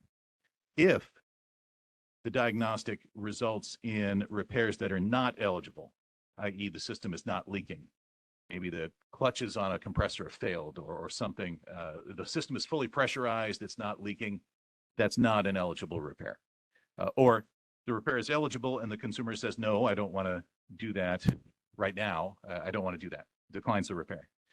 Then the consumer is responsible for 20% of that diagnostic fee. The program still covers 80% of that diagnostic fee. So we tried to design the program so that it does not deter consumers from coming in to get a diagnosis done on their car. So the next few slides here are some examples of some collateral materials that have been developed by the program. We do have some hard copies of these materials. I think on this table back here, thank you, if you're interested in seeing those in hard copy. This one particular item here is kind of the workflow of a consumer. If you're a consumer, what happens? How do you move through the program from eligibility to getting your car fixed all the way? And then there's a Spanish version of this. The next slide is a banner, something that you could have in a shop to advertise the program to your customers. The next slide is Spanish version of a promotional material, a poster that you could have in a shop if that's your clientele. We do have English versions of these, of course, as well. Again, newsletter inserts, brochures, posters. We've created all these collateral materials, marketing materials, so that you as a shop can promote this to your consumers, to your customers, so that you can take advantage of the program and have repair jobs done that would otherwise go undone. Okay, so next slide here. Again, another collateral materials here. So this slide that you see is a snapshot of the consumer, or excuse me, the shop application process. And this is the application. Who are you on the left side? Who are you? And the right side is what is your BAR number, and are you 609 certified? Those are the things that we ask for. So we, again, tried to make this as painless as possible for a shop to participate. And then the following slide here is a copy of the terms and conditions of the program that a shop would need to adhere to. Basically just says the Car Care Council is a funder, and any disputes between a shop and a customer for repair work done is between the shop and the customer, and not involving the Car Care Council. Next slide is an example of some social media posts that our creative team has created that you could share, your programs could share, your shops could share to promote the program to consumers, your customers. Okay, so the next slide. Why should a shop participate? What's in it for a shop? Why go through the hassle of this? Well, put simply, this is additional business. These are repair jobs that would otherwise go undone, have gone undone. An incentive, a financial incentive for consumers to move forward with these repairs and to accept these repairs, and for shops to perform those repairs. So increased business, additional business, that is the idea.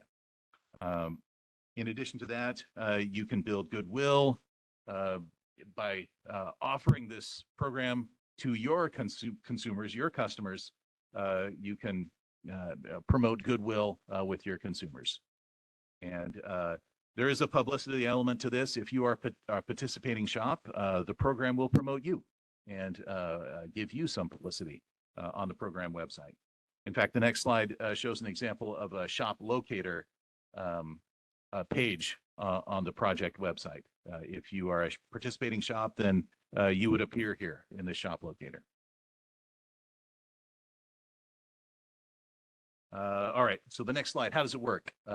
You apply as a shop, you apply to be a partner, show us your 609 certification, and we do require that you submit invoices electronically to our bill payment system.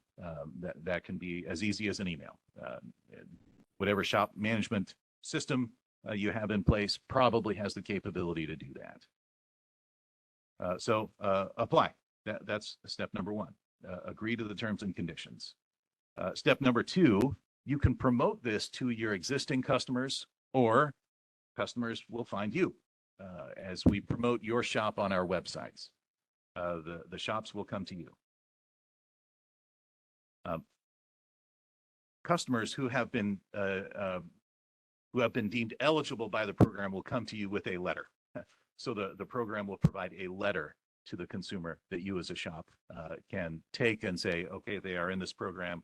I'm going to charge them only 20% instead of 100%. So customers come to you, perform the diagnostic. You as a shop will make the decision, is this an eligible repair or not? So you don't have to come back to the Car Care Council or anything to get any kind of approval. You as a shop are the one looking at the vehicle and understanding what the problem with the vehicle is and can make a determination whether that repair is eligible or not. And then coordinate with the consumer to your customer to get their authorization to repair the vehicle. And if they authorize that, then great, repair the vehicle. If they don't authorize that, then send the Car Care Council a bill for 80% of the diagnostic fee. And that's that. But assuming the customer gives you the go-ahead, repair the vehicle and send the invoice to the payment portal. And then the next, so let's move forward one slide here. Zach, if we could. Yes. Perform the repairs and then send the documentation to the Car Care Council. And then the step after that, step 5, is to get paid. Payment should happen quickly. We have an online payment system. It can send you a check. It can send you a paper check. It can send you an ACH payment. Probably the quickest, not probably, the quickest and easiest way to get paid is to get an email with a virtual credit card number that you can run through whatever merchant system, credit card payment system that you have. And thank you to these organizations. Many organizations have provided support on this project, either helping us develop the program or promoting and socializing this program among your members, your constituents, your customers. So thank you to all of these associations for helping us get to this point in the program and to making it a success.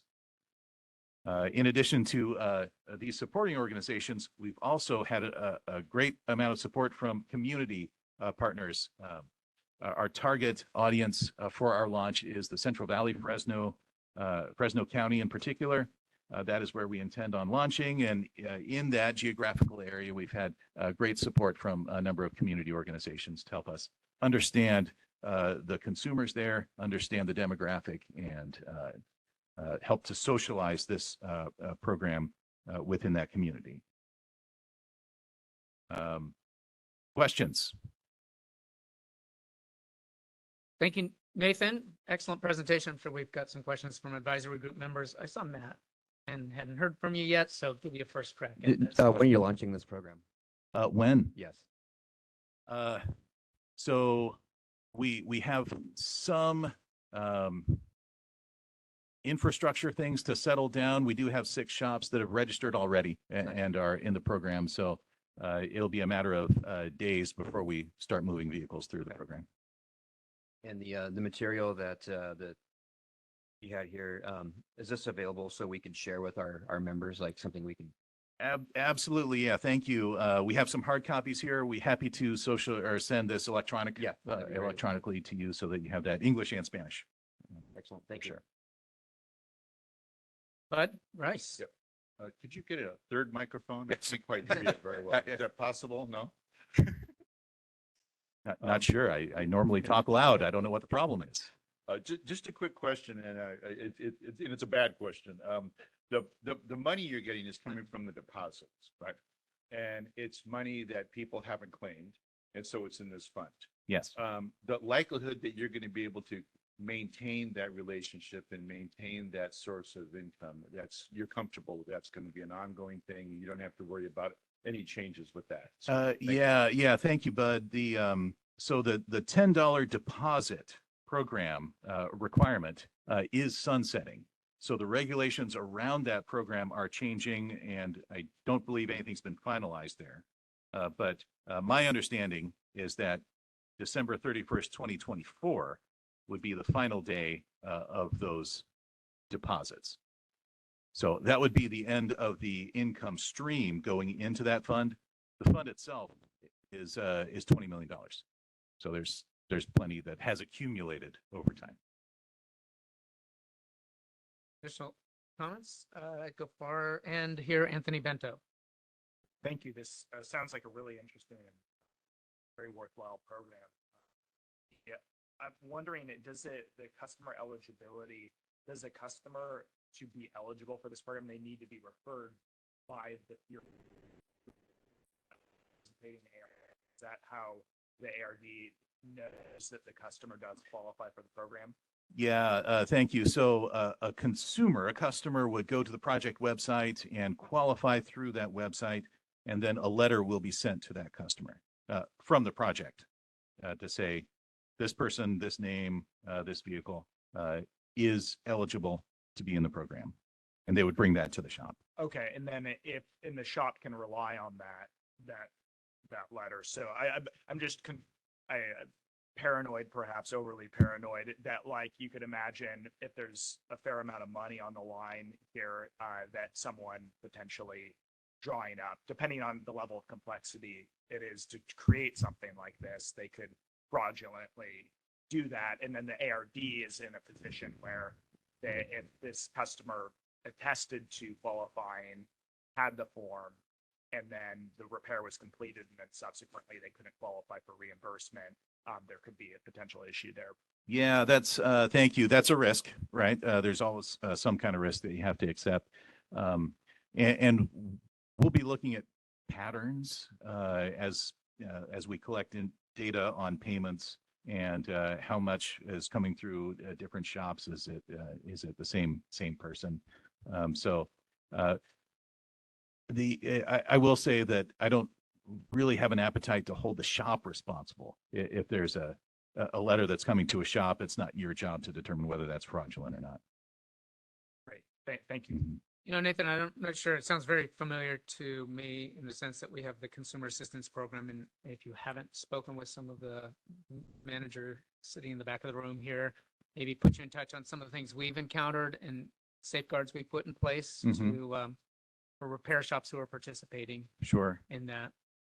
Yeah, thank you. And we've had a lot of discussions with Denise from Okay, the great. Consumer Assistance Program. She's been very helpful. Yeah. Thank you. David Kusa. Thank you very much. Building on that last question, would it be possible, because it's not so much the shop defrauding as perhaps a customer defrauding the shop. Would it be possible for me to go to the website and say, yeah, it's cool, you do have a letter? Just circle back and confirm. That is a great idea. I'm not sure that we've considered that, but that's we've just solved the problem. Yes, I love that idea. That Love it. process Thank you. is currently in place for the income verification, like with the IRS, when a customer is purchasing, say, a newer used vehicle that might qualify for a ZEV rebate. There's a portal patients put to. So there's certainly precedent. I echo that that comment. I think it would be a smart way to try to reduce the likelihood of fraud if built into the process that ARD understands that maybe it's a code they type in on the sheet or just the name of the person, just to double check. Yeah. If there's Love that. Yeah. Great idea. Thank you. 134 only? Yes, thank Okay. you. Only vehicles running R134A. Okay. So no R12 vehicles or 1 through 3, 4 YF. Yeah. Okay. That said, if an older vehicle has been retrofit to run R134A, then that's still within the program. Would it? That was my next question. If it's, I mean, we don't see R12 much anymore at all, but if it is a vehicle that is originally R12, would the program cover to retrofit it to 134? It does not. Okay. Not at this time. Okay. It's just 134 only. And is there a cap on the diagnostic charge or the inspection charge? There is not. And there's, I understand there's some variety in how deep you need to go in a diagnosis, whether you're using dye and ultraviolet, things like that. And that can take some time.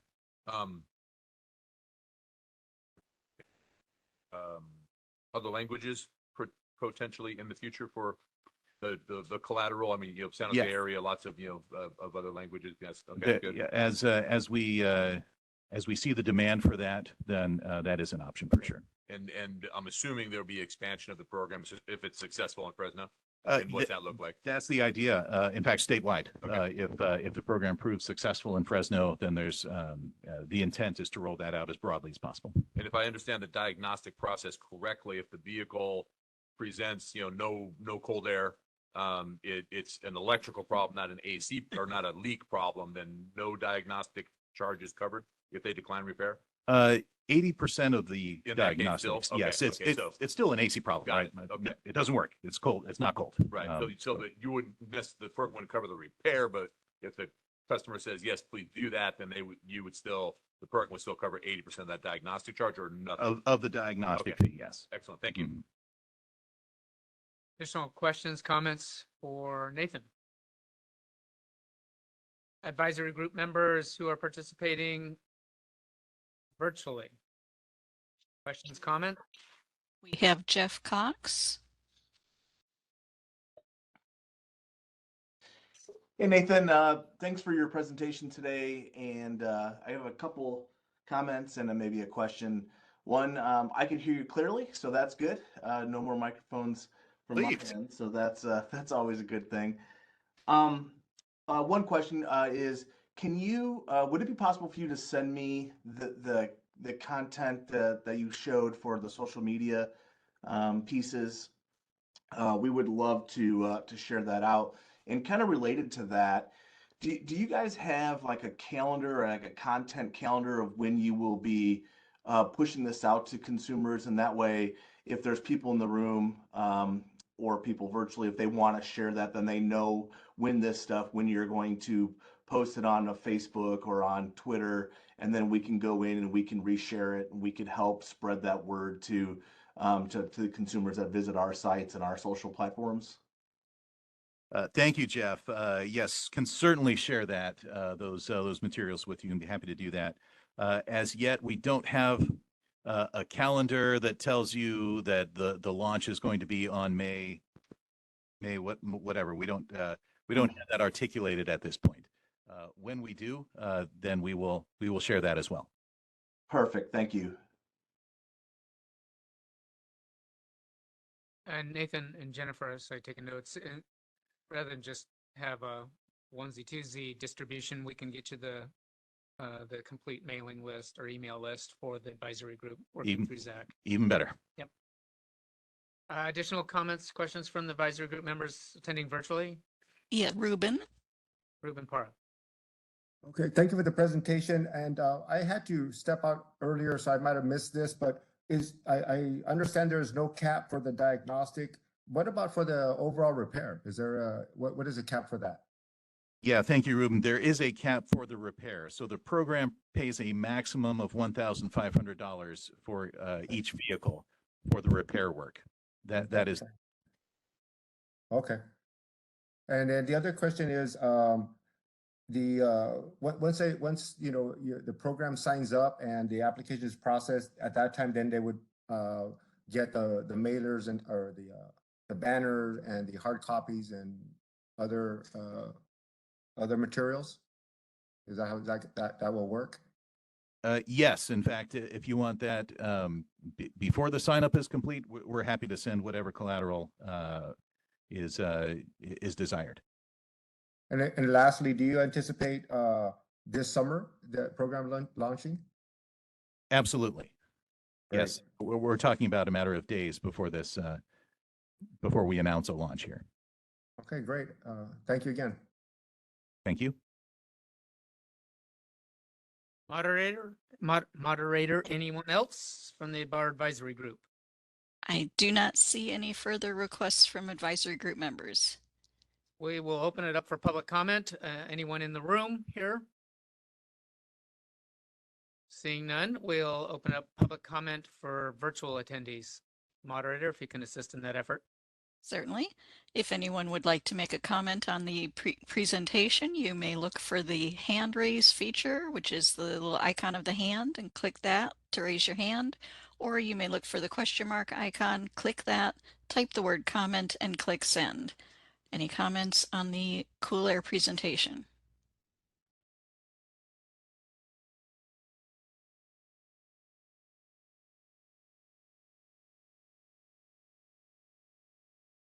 And I do not see any requests for comment. Shall I close the public comment feature? Yes, thank you very Thank much. you. All right. Thank you so much, Nathan, for coming back. Jennifer, also for the request to provide a forum at today's meeting to give this presentation and update on the program. Thank you again for having us. Yep. Try those two as well. No, thank you. All right. Now for our break, our scheduled break is 11:27. We're on tight schedule still, 11:28. So I'm going to give everyone 15 minutes till 11:43. Start back up again with the next presenters.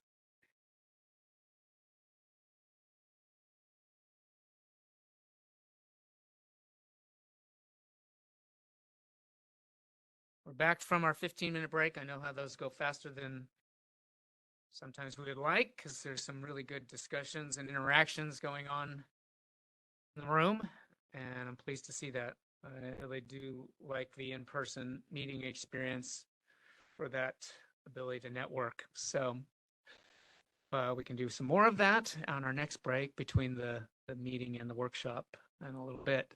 So let's get back to the agenda. We're going to, this is kind of it was really one presentation, but because of the length of words involved, we split it into two.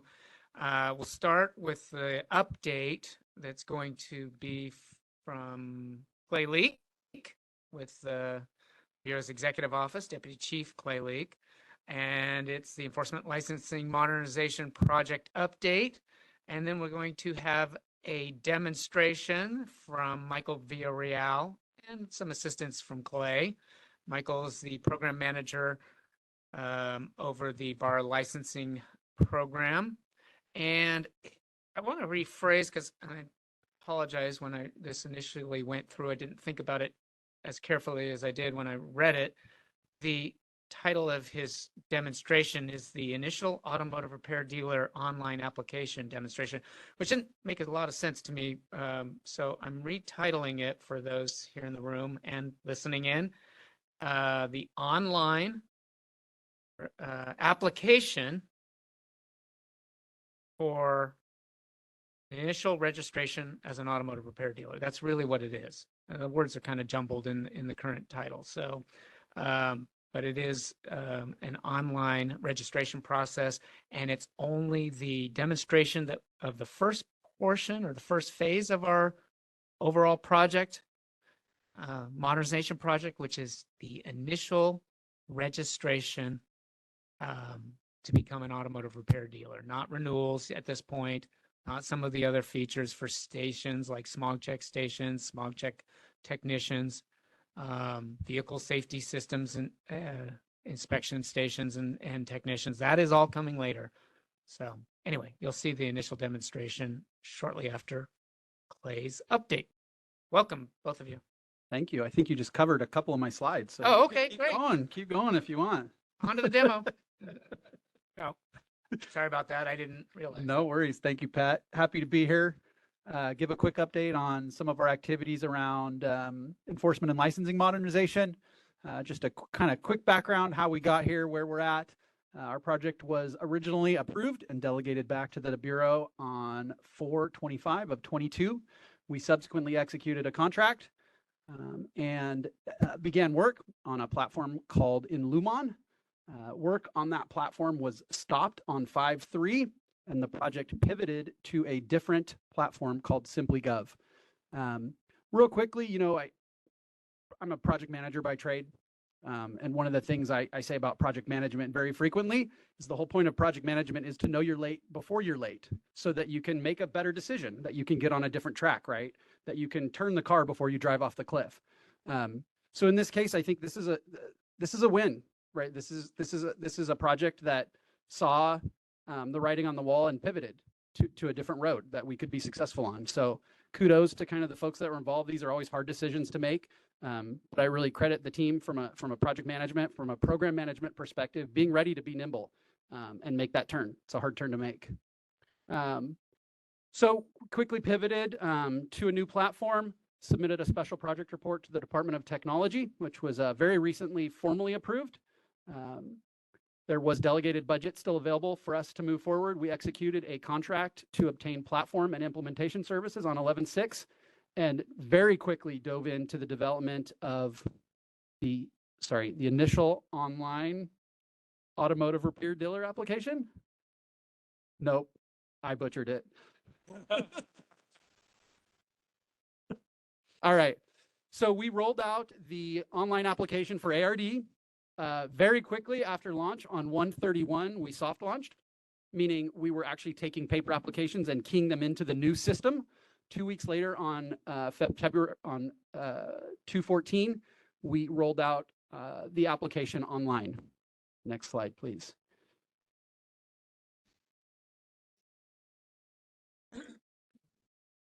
So just kind of fun fact. Obviously, once we rolled back up a little bit. Well, there's so many microphones, you know. I don't know which. Okay.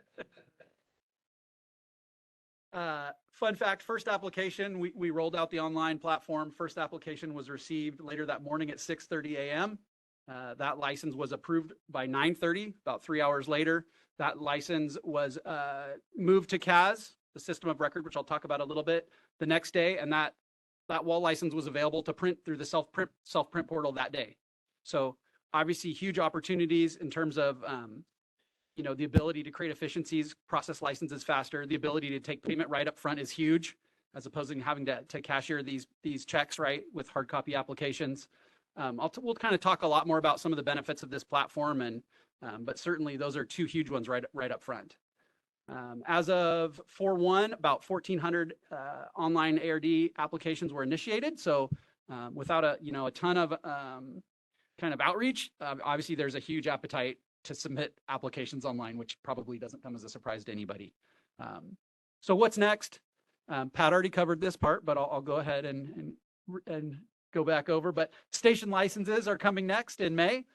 Also, an online form that will allow you to update certain data elements of your automotive repair dealer license as well, coming very soon along with that station workflow. Individual licenses, August, and then individual change and renewals coming later this year. So a lot of work in front of us, but really excited about what this platform has to offer. I mean, the fact that we were able to get an ARD application online in 3 months speaks to kind of the power of this platform and the capability to deliver some of this functionality really, really quickly. Certainly it's not perfect, but you know, the applications are coming in and they're getting processed. And it was really important for us to take this step and get this functionality online. Next slide. So just really quickly, I don't want to belabor kind of some of the back end technical, you know, constraints and challenges, but I did want to highlight, you know, this and really give the team credit for working through a lot of this.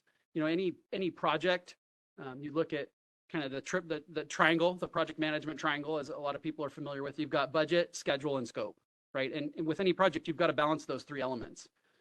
For a lot of state projects, it's tough because your budget is fairly fixed and your schedule is fairly fixed. That's just the process that the state gives you. So scope can be flexible depending on kind of how you craft your contract and how you craft your project documentation. And that's a little bit of a blessing and a curse. Because it would have been really easy to spend another 2 months on this ARD online application, right? What we rolled out is not perfect. It's good enough, but it's not perfect. We could have spent another 2 months, but that would have eaten the time we had to deploy these other license types, right? It would have impacted our ability to deliver subsequent functionality.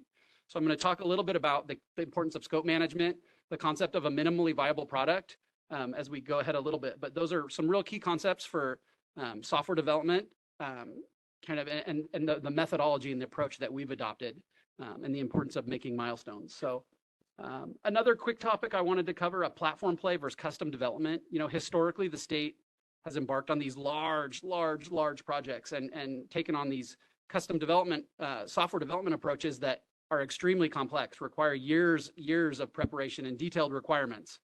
You know, modern software delivery is really centered around platforms 9 times out of 10. You see companies like Salesforce, you see companies like, you know, marketing these platforms. And, you know, for the state and for other people looking to roll out functionality quickly, these platforms offer huge advantages. Security's baked in, authentication's baked in, infrastructure's baked in, right? I'm not having to procure servers. I'm not having to buy software. All that's baked into the platform. So, you know, the fact that we were able to get this product to market in 3 months speaks to the power of a platform play versus a custom development play. So not to belabor that too much, but the downside of the platform play is there are limitations. The platform doesn't do everything, right? And that's really the magic behind getting a platform play to work, is finding a platform that does 90 to 95% of what you need and realizing you can live without that other 5% in exchange for all the benefits that it brings. And that's what I think the team did a really, really good job of as part of this deployment and as part of this effort. Lastly, integration with system of record. So when you apply for a license, or even when you do a bank transaction, right, an online bank transaction, you don't see what's happening underneath. A lot of banks are integrated with legacy system of records, mainframes underneath the covers. And that's a very similar strategy to what we took here. So when you apply for your license through SimplyGov, there are still legacy system of records underneath that we are writing to and storing data to. The only point I'm making here is there's challenges with that integration. We don't have a blank slate. So some of the design limitations you'll see, and some of maybe the comments you'll have as Michael go through them, will go, well, why does it do that? Well, because there are some constraints with the platform play and also because of the integration with the systems of records. So there's some good reasons, but all that said, again, what we've been able to deploy is important, and those sacrifices were worth making in my mind. So more to come on some of that, but just kind of how we got here, where we're at, some of the constraints. And then lastly, next slide, please. Keys to success moving forward. Milestones matter. This is a reportable project, so we do report monthly to our department, to the agency, Business Consumer Services and Housing, and also the Department of Technology. So, you know, checking off milestones and showing that we're on track and we're delivering value for the industry and applicants is really important. So we have to keep that in sight. Scope management. I told you I'd kind of circle the wagons to scope management and the importance. I keep saying this, and I'm going to keep saying it. Perfection is the enemy of progress. You know, sure, we could have spent another month or two on ARD, and we probably could have made it better, but incrementally better. not exponentially better. That time was better spent looking ahead to individual licenses and changes and renewals and other big chunks of functionality. So it's a tough line to walk. And you know, I'm kind of a perfectionist at times too, and there's things I want to be perfect. But as a leadership group, we have to look at the bigger picture and realize where that value is, where that time and energy is best spent, because our budget and our schedule are both fixed, right? I just can't throw more money at this. I just can't throw more time at this, right? We are constrained. Minimally viable product.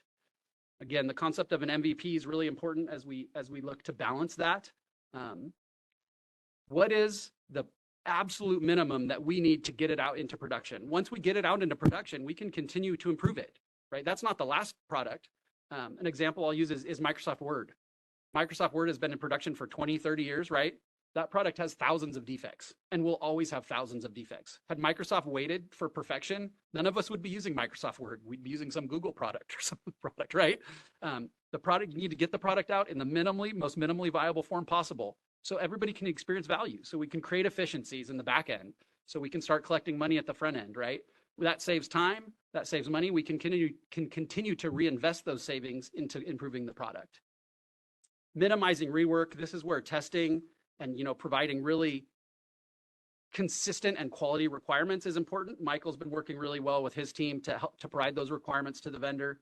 And finally, lean into the platform. You know, the platform does some things very well, other things it doesn't do really well.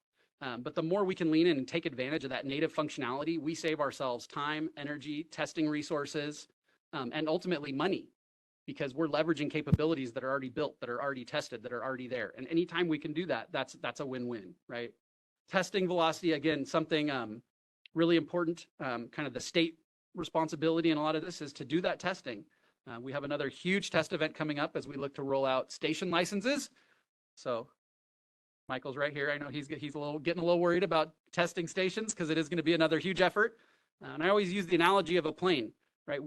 His staff not only have to do the testing for this new product, but they also have to maintain the plane in the air. They have to continue processing licenses, right? It's still business as usual. So it's a really tough period of time where you have to build this new product and keep the existing processes in flight. So kudos to him and his team for being able to keep those balls in the air and juggle all that over the last few months. I know it's been a lot, and I really appreciate all the work, Michael, from you and your team. Clay has been a great advocate in supporting with some of his team staff as well to help bolster the licensing program. Testers and the great input that we've had from both his team and my team have kind of crafted this product that's just such a huge improvement from where we were, right? So we're starting at that paper form and we're online. We are online with ARD initial application. Step one of many to come, but definitely good progress. So I also quickly wanted to say thanks to Patrick Lutfi, who served as our product owner from the enforcement side. Had a lot of great input, and Linda Jansen, who's been pitching in kind of from that product owner, that really critical role of product owner as well. And lastly, I touched on framework for continuous improvement. You know, the whole concept of this MVP, again, this is just the first iteration. This establishing this framework for continuous improvement is really important. And one of the huge benefits of getting this product out into the world and out into production is that you're not just getting input from internal stakeholders, you're getting real input from real users, from external stakeholders. And that to me is where some of the most valuable input we get on these products is. And that's what I'm hoping we get from the industry, from applicants, as we continue to improve the products that we're rolling out. So I think that's it for me. With that, I will turn it over. Just real quickly, before we do the demonstration, I know one of the bullets was put in there for me, scope management, perfection versus progress. You just needed to put my name in parentheses there. And maybe you could allow. We have lots of very stick detailed my, people at finger bar. in it, and I tend to muck around a little bit more than Clay would like, I'm sure. But obviously there's a reason why I'm not doing it just for kicks, and I want a representation and that balance you talk about between perfection and progress. So we did have a couple things we did do with my. When I looked at it, I said the first rollout wasn't where I felt like we could publicize it. It was awesome, but there were some things and some improvements, fine tuning. What was the word you used? You had a phrase. refresh. Richer look and feel? Yeah, the look and feel aspects of it that we worked on. Uh-huh. We also worked on updating the business type information and getting that nailed down. So Yeah, it's a some of the little more controlling cleaner, individual controlling and individuals. what was used to be called a responsible managing employee, and now we Exactly. call a manager. Yes. Yeah. Yep. And No, all great changes. And balancing, to your point, balancing, what is minimally viable and is tough. But those are good conversations. That's input I want from you. That's input I want from other key stakeholders as well. I think the bigger point is we have to work together to draw that line in a place that makes sense, right? And in a way that we can continue to move the project forward and we don't obtain, we don't get in trouble with oversight because we miss a milestone or, things of that nature. So, no, absolutely. Your input helped make the product better, without a doubt. And I appreciate that. But yeah, it was just something I felt we needed to do before we went public with it. Yep, absolutely. All right, I'm going to roll up all of the questions and comments because these two go hand in hand, the presentation and the update. So I don't know that anybody up there is going to be able to see the Oh, that's true. demonstration. So we all might want to take a seat So in if you the, want to see the in the demo, you chairs. probably have to rotate That's a over good to the point. I hadn't even thought about that. And then we'll do comments from everyone. Sure, that's great. For the demonstration.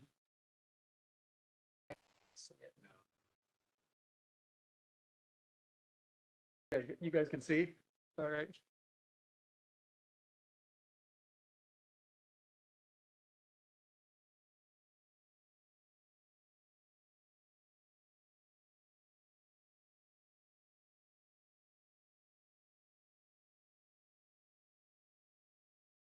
All right, I think we got most people settled down, but I'm going to take you through the speed version just because we're going to try and catch up a little bit of time here. Certainly, you're welcome to connect with me offline and we can go through it further. Again, limitations of the platform. You may see a view that recognizes me and my ID and as an internal user and not just an anonymous user. And so some of the screens actually look better when you come in from the outside looking at the application, but there's an authentication process to make sure that the platform provides that, making sure that it's just not some random spam user trying to bog down the website. So there is this reCAPTCHA certification. We start off with a conversation to try and look at eligibility, okay, and to say, are you in the right place? Because we get a lot of applications, unfortunately, which really they're trying to bring back to life an ARD they already have that they let go delinquent, it's not current. They really need to bring that current as opposed to applying for a new application. So there are some pre-qualifying questions that we go through to make sure they're in the right place. As you answer the questions, additional questions may come up, like there's certain businesses that are exempt from an ARD application. If those don't apply to you, then you can kind of keep going. If you've been denied a registration, then you need to wait a period of time before you can reapply. So I'm a good kid, haven't been in trouble, so nothing's been denied. And then it wants to know, well, who are you? I want to be able to send you a link. So I'm going to say, it's just my name here. Go ahead and copy this at one time.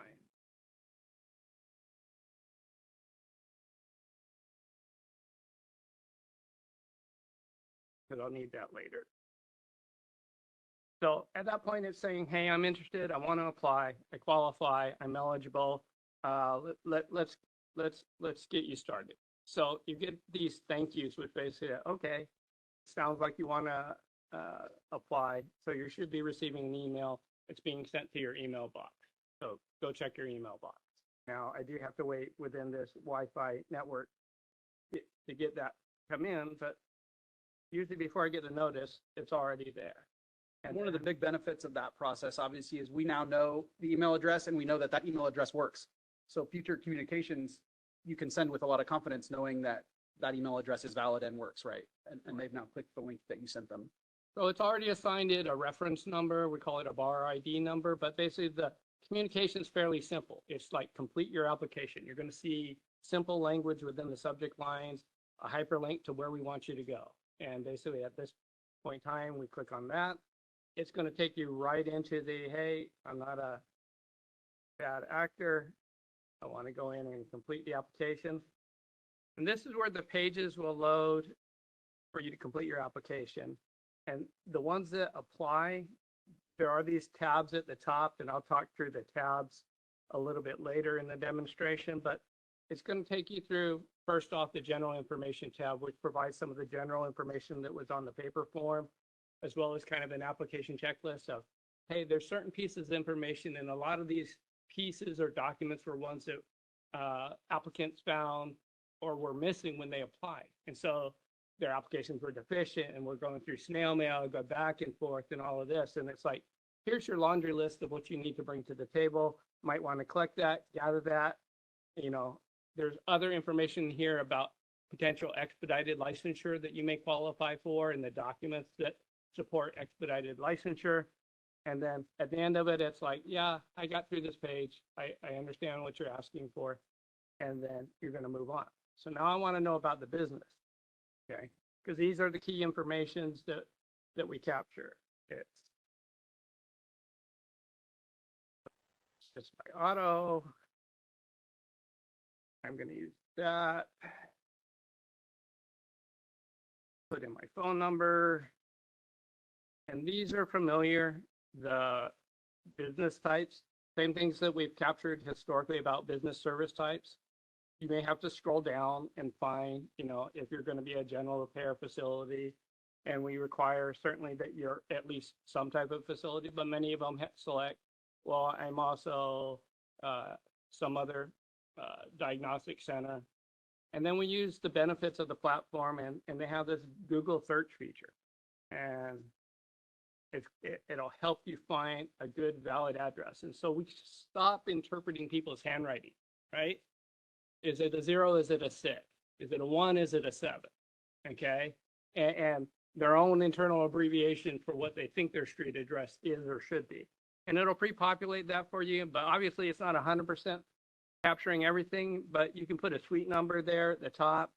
It has the ability to say, okay, that's my address of record, but yeah, I do the mailing and the registration stuff at a different address. I might be out at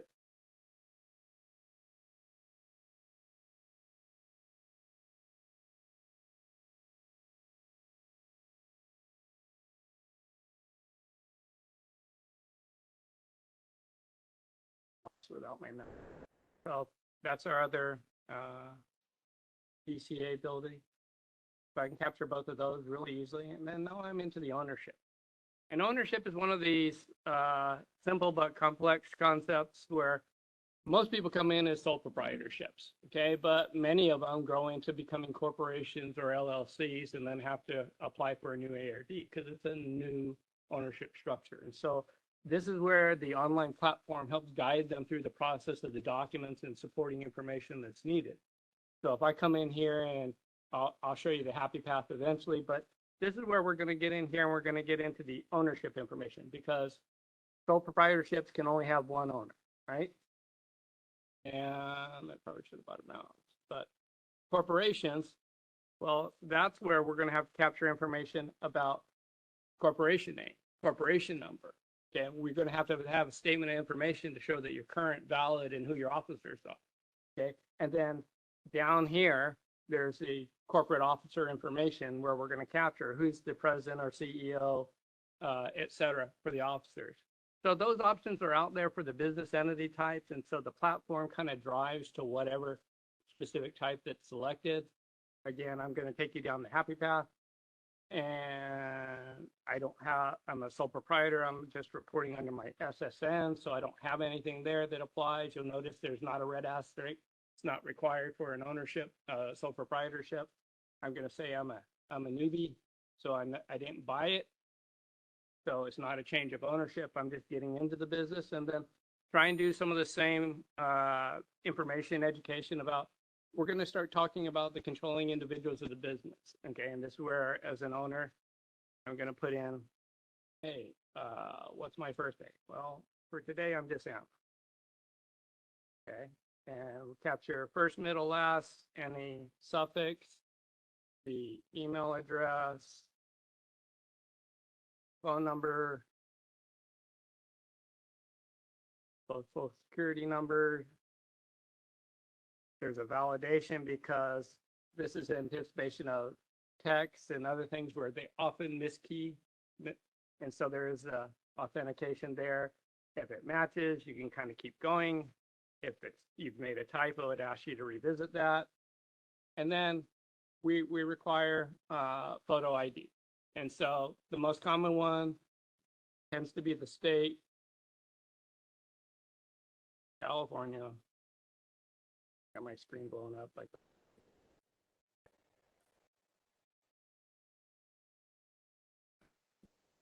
put it in, come in, put in whatever that is. You put in some of these others, it's going to give you additional fields to describe it, especially if you put in the other, if you have other applicable document, but this guides them to what we're looking for or what we will accept. Now we're into the administration tab, and this expands upon some of the conversation that Clay and Pat just had regarding, we really want to know about who are all the controlling individuals of the business. It's a requirement of the application. And this is the page that allows us to capture that information in case you have an RME, a primary manager, if you have a hidden or another partner that's operating at the business full time and you're a distant owner. I can still be a sole ownership, but somebody there running the business for me. Okay. So this is where we want to capture that information. So we provide the option for them to say, well, how many people do I want to talk about? Me, I'm a paintless gut repair guy. I don't really have anybody else. So I'm just going to say none. Okay. And then again, primary manager, provide all the required information for basically who's there day to day, boots on the ground. Okay. And so we're trying to get at, okay, is it going to be you? We're here, it's going to be me.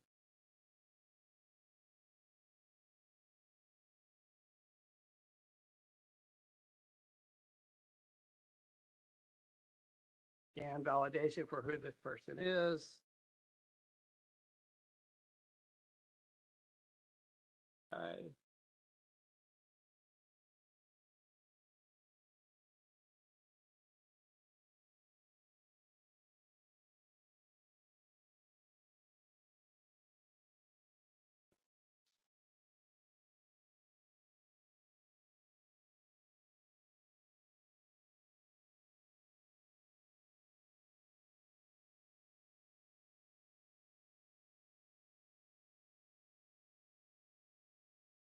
Now goes into our standard application, paper application for those that have completed it.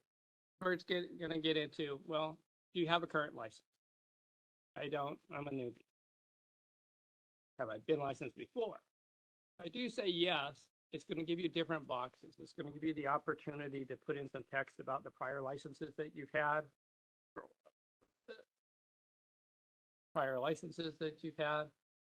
Or you can select a file, because in the cases of some of the larger corporate partners, they've got a spreadsheet of other licenses, right? Other businesses, and it's easier for them just to attach that Excel spreadsheet. But like I said, I'm going to play the newbie. I don't have that. I haven't basically been convicted. Guy, prior juvenile record.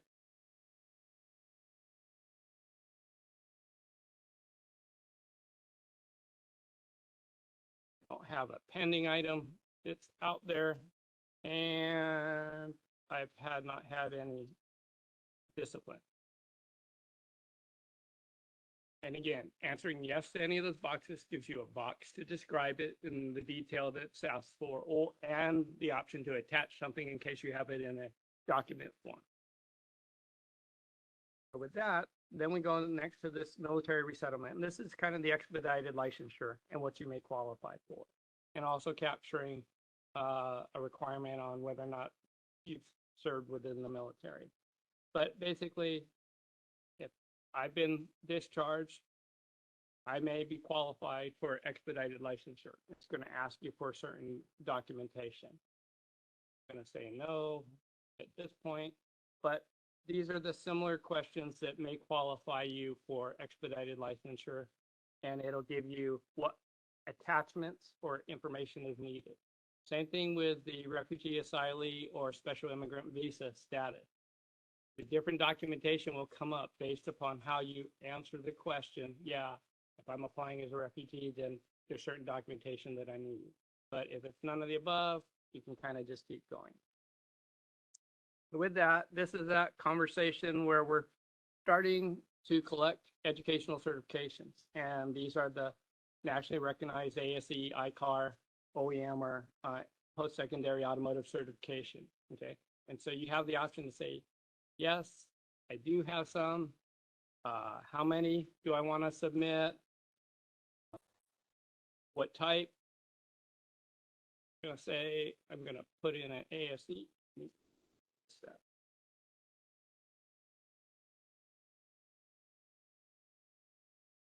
So I'm a master tech. I have, that is my certificate number. I basically, window.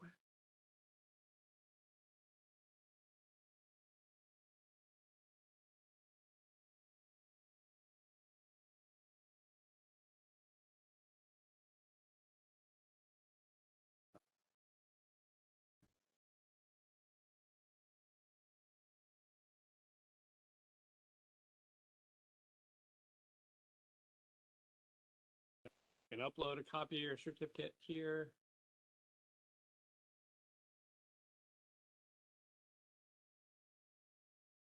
Here's my certificate now uploaded. It'll basically grab it. It'll attach it to the application at that point in time, captured all the information that I've input. And then now I'm on to the permits conversation. And we asked, because these can be in different statuses. Seller permit, it's possible that, yes, I have it in my possession, and I'm going to give you that number.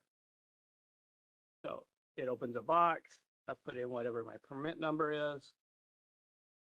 Yes, I filed with the city for the permit, but it's still pending. I don't have it back yet. Still want to apply for my ARD. I have done what I'm required to do, but I can't give you a number yet. Okay. Hazardous waste. I could say yes. Whatever my EPA number is. And here's where we get into the growing number of mobile ARDs. They have the additional requirement if I say yes, provide a vehicle license plate number, and that gets attached to their business name. That's how BAR, using its legacy system, identifies them as a mobile auto repair dealer. So they would put that in there. It would capture it for us, and we can use that when we do the licensing. Automotive auto repair work, same thing here. If I say yes, then it starts going down the path of, do I have the spray booth permit or not? I'm going to say no. On the next. Now I'm in the review stage, and this is where it's trying to set you up for success of, hey, just giving us a bunch of information. Use my touch screen. So you've given us a bunch of information, and please take an opportunity to review it because we're going to ask you to sign and certify to it. Okay. And so this is where the tabs are great because I can go back to say, well, what did I write down as my name or phone number, or did I answer those questions correctly? Yeah, I think it's right. Or when I'm in the review stage, I can also hit the print preview button, which is this one over here, and get a PDF copy. But once I'm done with that, I'm happy with it, then I'm down here at the bottom, and I can go to the next screen. Next screen is where it kind of sets you up for payment. Okay, this is the online payment, and it's set up to say, yeah, I want to go ahead and give you my money now rather than send it to the post office and through the mail and wait for a human to do the manual processing of it. So I've got it. I'm going to make the payment. It's ready to be submitted. I make that submission. It goes through its iteration of now it's bringing in another system. So SimplyGov is now using a connection point to our Elevon platform where we do the renewal payments. And it's engaging them to say, hey, we need to collect money from this person. Can you kind of help us out with that? And so then we basically get that next payment email. So application payment, you get a link. Notice. Real quick while he's waiting for that to load. I mean, obviously you can see the value. If any of that data that was provided as part of that electronic form was bad or invalid or didn't meet the standards, we would kick you right back, right, and force you to fix it right then, as opposed to the current process where you would mail that in and it would spend weeks, right, to even be notified that you had a deficiency, right, before you could provide the correct information through a subsequent letter, right? So we're fixing these problems immediately, obviously, which has huge benefits for everyone. Any missing required field would force you to go back and fix it.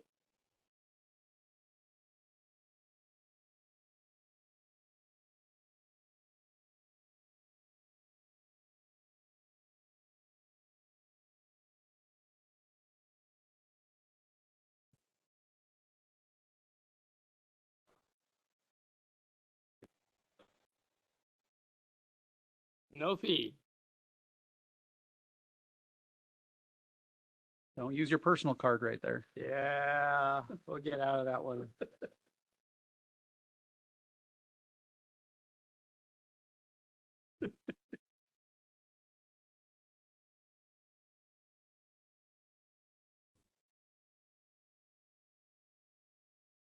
So should I have made a typo?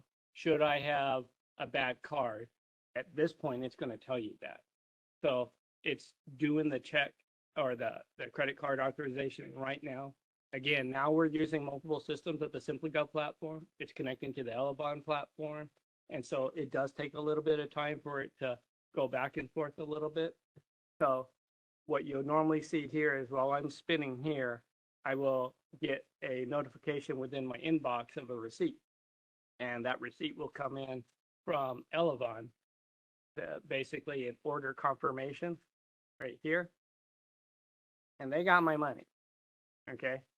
So I've been paid my $200. You notice it has a reference to the bar ID as well. Who got billed, all the information that's there as well.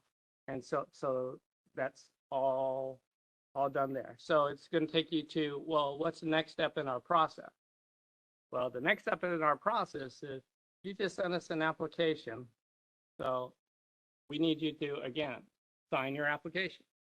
So we have a link that's pretty simple. Go sign your application. So much like DocuSign, SimplyGov leverages a platform called SimplySign. It's a secured wrappered authentication, but within this document here, scroll, can't quite get it to scroll.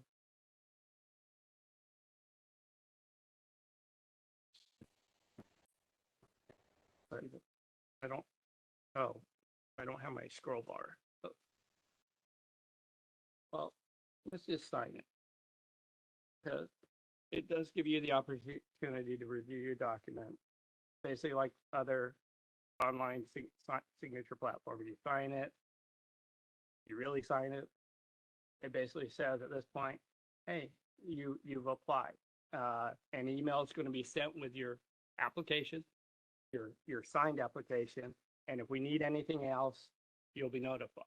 Okay? So if anything else comes up, it doesn't match or whatnot, we can go through an online process with them now interactively and just send them any deficiency that might need to be cleared.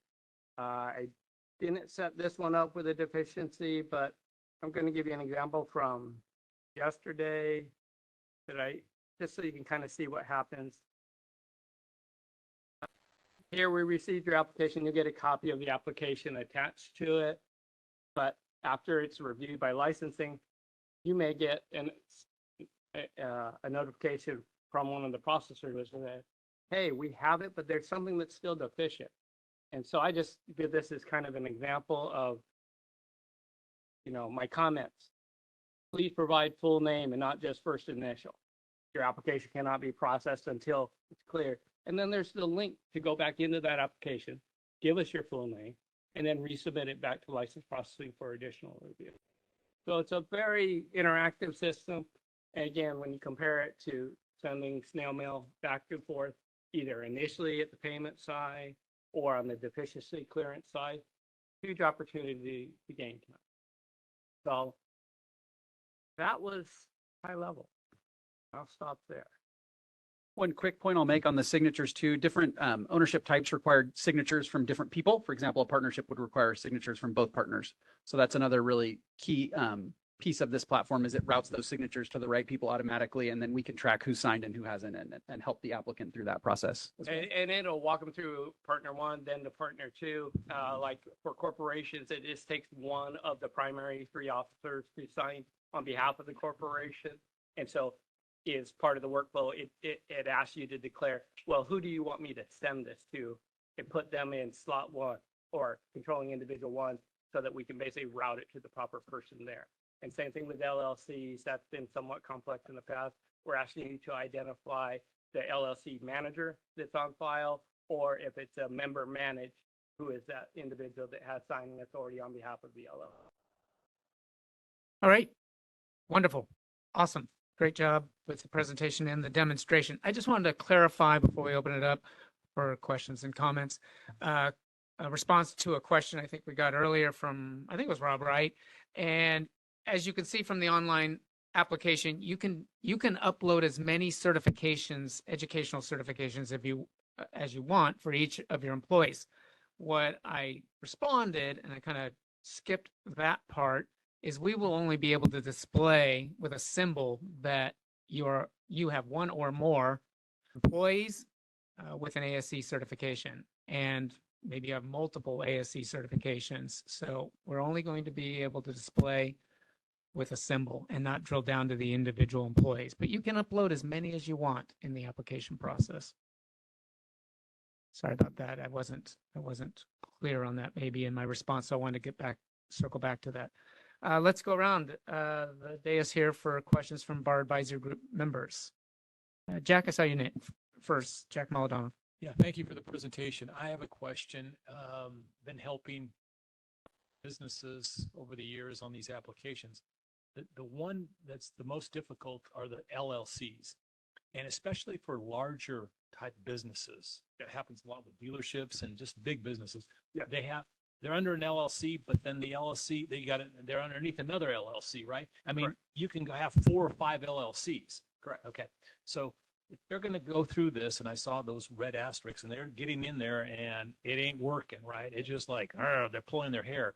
What do? They can't even submit the application. Do they call someone? How do they handle that? Right. So throughout the document and on the bar website, they can always contact bar licensing and either by phone or by email, and somebody can assist them through that. But we built the LLC again to try and be supportive of the industry. It captures the primary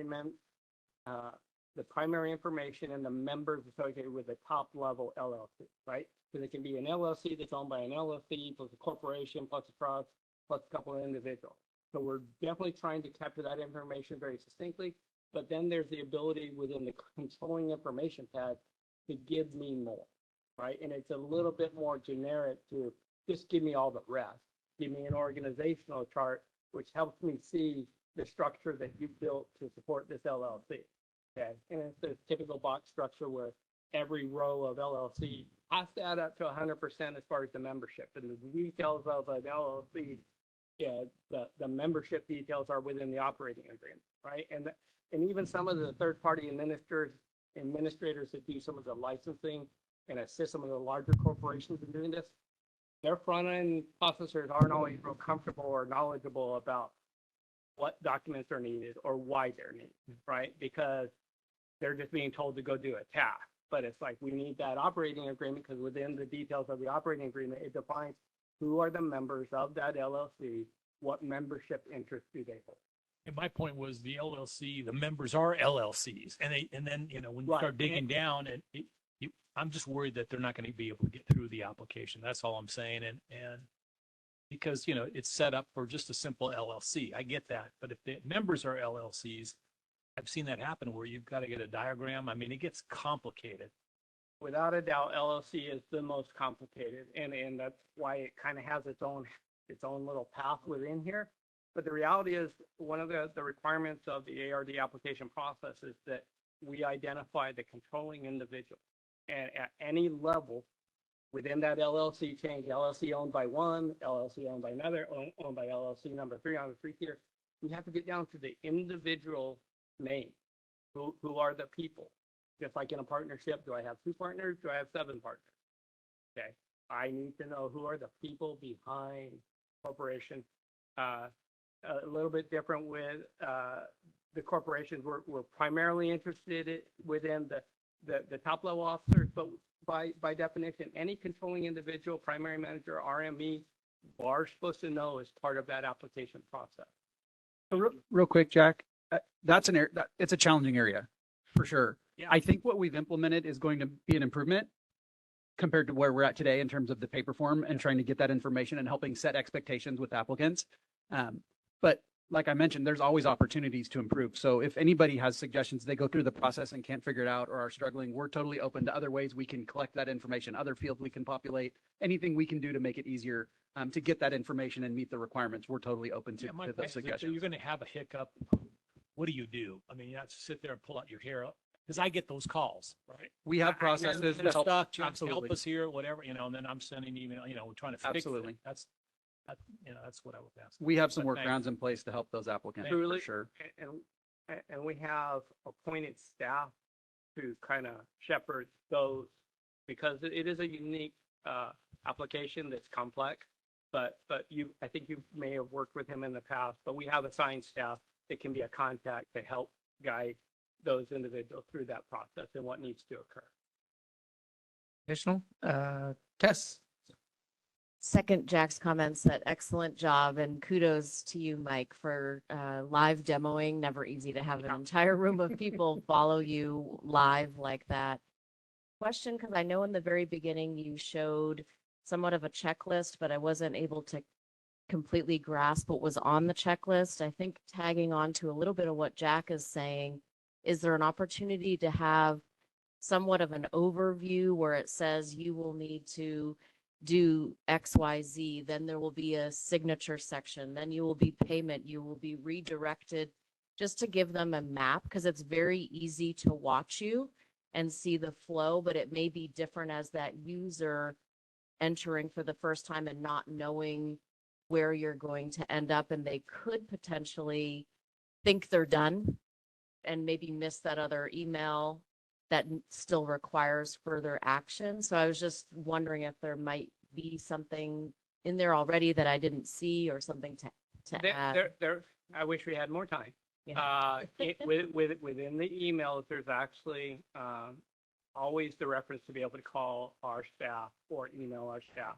If they think something should be happening next and something hasn't, we can find out where it is in the process and help close the gap on what needs to occur. But those links, those buttons at the bottom were to move forward, but also to save and exit in case you started it and it's like, I don't have time to finish this. They can save and they can reuse that link to go back to that same application. And each of those tabs provides kind of the direction for what's needed. So that first eligibility, they don't have to go beyond that screen. They don't even have to click on that screen. They can still go back to the link after they've printed that and checked it off of, this is everything that I need. Now I'm ready to do it. Okay, so it stays as a live link. And again, I would just encourage them to contact the department if they have any questions or problems. I can tell you from what we've seen online, most of them are figuring out pretty easily. Nice, great, thank you. So we're not getting a ton getting stuck within the work. LLC dealers maybe being more of the exception, but we've had to do a few tweaks to improve that as well. And that's the whole thing of, if we waited until we had that perfectly polished and easy, then all the others wouldn't be coming in and we wouldn't be able to do this. And who knows if we'd have it delivered this year. Hey, Kusa. Thanks, Pat. I think Clay, you said it, assuming no deficiencies, it's like next day the license is approved? I just have to defer to Michael on that. Okay. Certainly that's technically possible, Okay. but there's a lot of applications coming in, so they're obviously going to get processed in Okay. order barring, yeah. So it is first in, first out, kind of work order. Our cycle time has dropped. And we have been able to cut that mail time and that DCA cashiering time out of the system, but they still have to be reviewed for content and to make sure that your upload of your statement of information didn't come in as a picture of your dog, right? And then when you have this, to make sure that it is valid, okay, and that it's the correct one for your business, and then the controlling individuals match. So there are still review steps that have to go through the process. If you come up to the queue at that point in time, because we're still interfacing with legacy systems, it basically sets it up to transfer that evening. But we're still going through the legacy system transfer process of batch load once per night, license the next day. Okay, and that's assuming that we don't get any. No deficiencies. Yeah, yeah. There's no deficiency, but occasionally we do get those legacy system hiccups. Okay. Okay, and that will still occur. We have seen improvement significantly. Well, but thanks because having helped two new shop owners desperately wanting to open their doors, this is good, and I don't have to call any more favors. So thank you. 100%. Anthony Benton. Yeah, thank you. And I want to echo everything's been said. I think it's there's a lot of good here, a lot of good work that's been done. I also want to underscore what's also has been previously said: the importance of having a knowledgeable human being on the other end that the applicant can reach out to, that can think holistically about what's going on and how to help the applicant complete the process is critical. That no electronic process is perfect. I'm glad that your team is responsive and learning how to grow and learning how to contemplate different situations. We deal a lot working for New Car Dealers Association.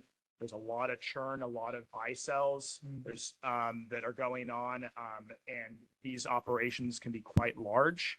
That a lot of service bays, a lot of technicians, and it's a different situation. So making sure that there's no disconnect in service operations is critical moving forward, I think. And having a knowledgeable person on that, on VAR's teams, and to make sure that if there is an issue, whether it's a small applicant or in a major buy sell operation or a buy sell transaction, that there's no cessation of operations, because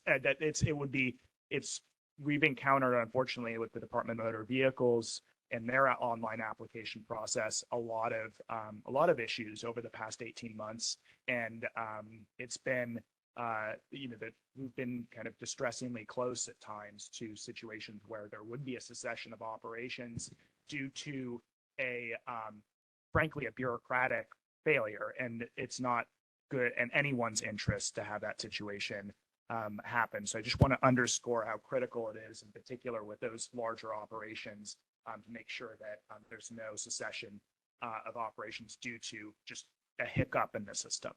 Thank you again. No, absolutely. And Bar and our chief has made it clear, and I've shared the message with our team that we have to look at it from the standpoint of these businesses and the large number of technicians and customers that have vehicles under repair, right? Because a lot of these transactions, they don't just flush everybody out and then open the doors from scratch again. They're continuing operation, and it's a different environment. And we want to support that to the degree that we can under the laws and regulations. So they're sensitive to that. And Anthony, I appreciate you bringing that up. I mean, to be fully transparent, there were a couple of buy-sell transactions that you brought to my attention that needed, we're opening doors on Monday, and it's late afternoon on a Friday. And there were a couple of hiccups and that we were became aware of. Thank you for bringing it to our attention. So we were able to iron those out. And hopefully fewer and fewer of those in the online process as compared to the paper process. We'll go this direction. Yes, Bud Rice. And then Matt. Just real quick, I remember Clay, I was I've been to these meetings all the way when you started the process on the first go around. And I remember watching you and I was going, boy, this is a big thing here going on. And I kept thinking, I think this guy needs an adult beverage. At some point I was thinking that, but Are you buying? Are you buying? Yeah. but when you started to switch, I could see, okay, now you're going platform, and now I can see it's probably now going to start to stabilize here. And I'm really liking what you're showing here, Mike. From my perspective, I'll kind of fall on my own sword for a minute here. We would send in applications. Sometimes we would fax in applications, that kind of thing. And then I would call Frenchie, and you guys can remember Frenchie, and I would harass Frenchie. Did you get my license? Did you get my license? And then she would say, let me look. No. And I go, okay, so I do it again. Okay, hey, did you get my license? Yes, I got it. Okay, great. What you've done is you've eliminated all that front end stuff.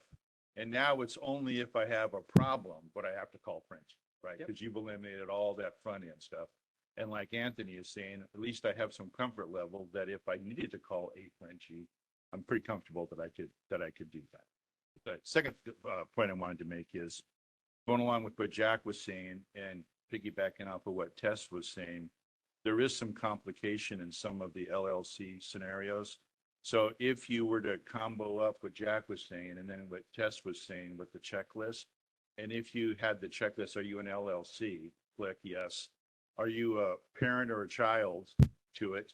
And you said, I'm a parent to it. You're at the top level of the LLC. If you said, I'm a child of it, now you're a sub of an LLC. So you may need to go down a different pathway, which could protect Jack's scenario that he knows the guy's going down the right pathway and the chance of success is greater. Just want to say this. Thank you, Bud. Matthew Webb. Oh, okay. Thank you. I've said it before, we're probably 20 years later than we should have been, but it's nice to be able to provide these services online, and obviously really excited about continuing to grow the opportunities around individual licenses and stations. We're on a good path, I feel like. So thank you guys for the input. I really appreciate it. Any comments from the bar advisory group members attending virtually? Ruben Para. Hi, thank you for the presentation. So I assume that since for the mobile services, they would just simply enter the business address as their home address. Is that correct? So the address of record is always something that's publishable according to the DCA license search. So long as they wish to have their home address published, they can do so. Those that do not wish to do that sometimes will use a fixed facility address where they get mail, but maybe they don't handle customer, or others may choose to put a PO box. However, it's one of those things where on an ARD, it's supposed to be a physical address of record. Okay. Next, so just to clarify, even though you have the certifications option, there are no certifications required per se, correct? Correct. That's an option for the business to provide it. It is not a requirement for licensure. Okay. And then the other is that on the permit section, it says it asks if there are any requirements per the city as the applicant for the applicant to input, right? In other words, it leaves it up to the applicant. Going back to what Nikki was saying earlier, and to check the legitimacy of the business, is there any possibility that in the future maybe the Bureau can check to see what the requirements are per city or per zip code, that way requiring the business to enter the required permits, and again adding legitimacy to the ARD? Yeah, I think that we took those comments, and the chief, we may have some further conversations about that, but ultimately it is incumbent upon the owner of the business that's planning to conduct and operate a business within a given jurisdiction to be aware of the laws and regulations that may apply to operating their business. It is variable throughout even the state of California by county or location. And there is not an easy place that I'm aware of or reference point where we can do any checks or validation of that. So it is a declaration within the ARD application. The applicant is supposed to know that. They are basically saying, yes, I have pursued that with my city or state government or county, and I am following their process, or they've told me I don't need to follow any process. Okay, but at this point, there's no verification of that. It is still solely up to the applicant, right? Correct. Okay, all right, thank you. Any others? Any others virtually? I don't see any other hands raised. Yes, Dave Robinette. In the collision industry, there's a lot of acquisitions going on. You see a lot of these multi-store organizations that are acquiring already existing businesses, I presume licensed, and they've already gone through that process. Is it a simple matter of just creating the hierarchy and they move right in, or is that a full-on new application process for acquisitions? Any transfer of ownership requires a new ARD application because Incomplete, completely done all the way through, not an existing one that just merely be moved and attached. Right. You can't change. If it's a corporation, they can acquire it and just change the corporate officers, but that's the exception. If it's a sole proprietorship, which many of these acquisitions are, they're smaller businesses that a variety of the larger collision repair multi-location providers are acquiring. It's going from a sole proprietor to a corporation or an LLC generally, and it's a full application because it's a new license. So it's changing the nature of the business itself and its ownership, and therefore it's right. a new application. Ownership changes require a new ARD registration. Okay. All right, that was good. And we run into this even among the family. You may have a father that passes it on to his son, and we see that a lot. But that is a different individual. It is not registered under the same person anymore, and it does require a new registration. Right, we'll open it up for public comment. Yes, Jean. Jean? Sorry, go ahead and go in the room first. Yes, sorry. We are here taking public comment within the hearing room. Gene Lopez. Hi, good afternoon. Gene Lopez with Seidner's Collision Centers. So I went online on my phone and the old application came up. So I'm wondering if the new application is a web app only, or is there a mobile app for this application? It is accessible mobile, depending upon what link you clicked on. The paper app has not been raised. Yeah, because it's still here. It's still there, and it's just not the preferred method because that'd be taking the slow path. But on a phone, you should be able to access it. Kind of walk through that with. But off of the ARD apply, if you go to the apply, it should link you. Okay. Yeah, I just search it in Google and Chrome and then DuckDuckGo, and it didn't come up in any of those three. Yeah, so if you go to bar.ca.gov and then you go to businesses or licenses to apply, it'll take you to the online. Okay. And then I think this is really back to Chief DeRay and the bar.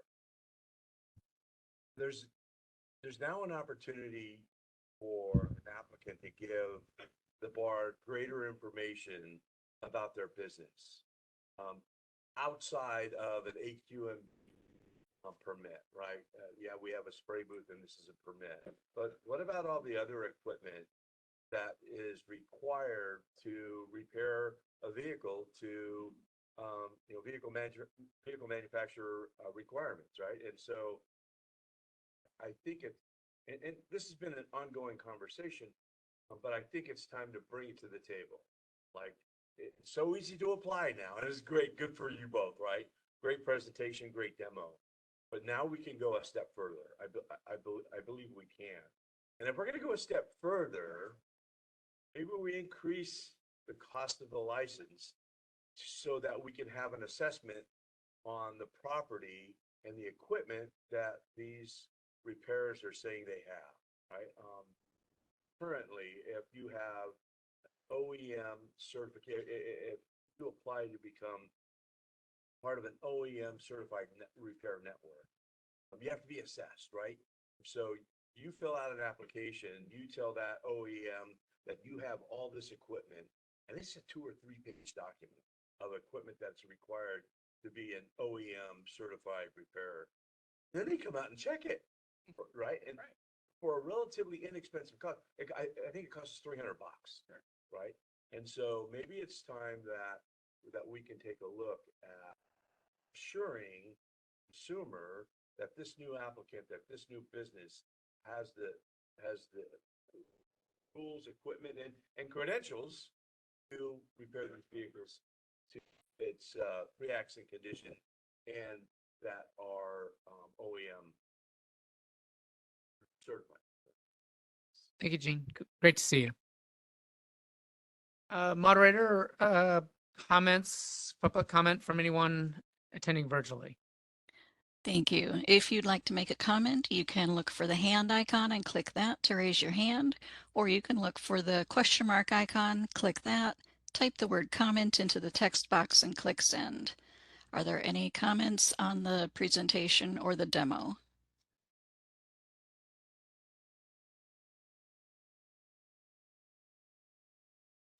I don't see any requests for comment. Shall I close that feature? Yes, please. Thank you. You're welcome. All right, great job once again. Thank you. You'll be back, I know, because we've got additional phases of the overall project to unveil this year. Bill, I left you 8 minutes. No, I'm kidding. We'll be going over a little bit. It's going to be a minimally viable presentation.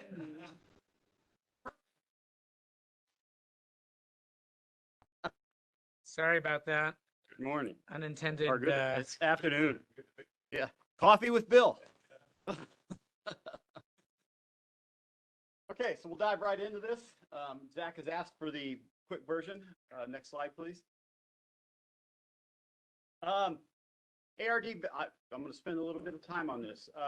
Business record ARD records requirements, Business and Professions Code 9884.1 says ARD shall maintain records and provide them to the Bureau upon request. Nowhere in here is there an exclusion for privacy laws that the ARD can tell us, no, we're not going to give you records because it has customers' home addresses on it. They are expected to provide them, and when my reps ask for them, we will be polite, but there is an expectation we will receive those records. If you wish to redact the address, go right ahead if that makes you feel better about PII, but there's not an exclusion here. I just wanted to point that out. Next slide is the regulation that explains all of that in a little more detail, and once again does not have a PII exclusion. We also have a dealership, a major dealership. I was reading some paperwork the other day. One of their associate service managers told the representative they delete their signed estimate copies out of their system electronically after 1 year. It's 3 years. We need to remind them of that. We'll take care of that.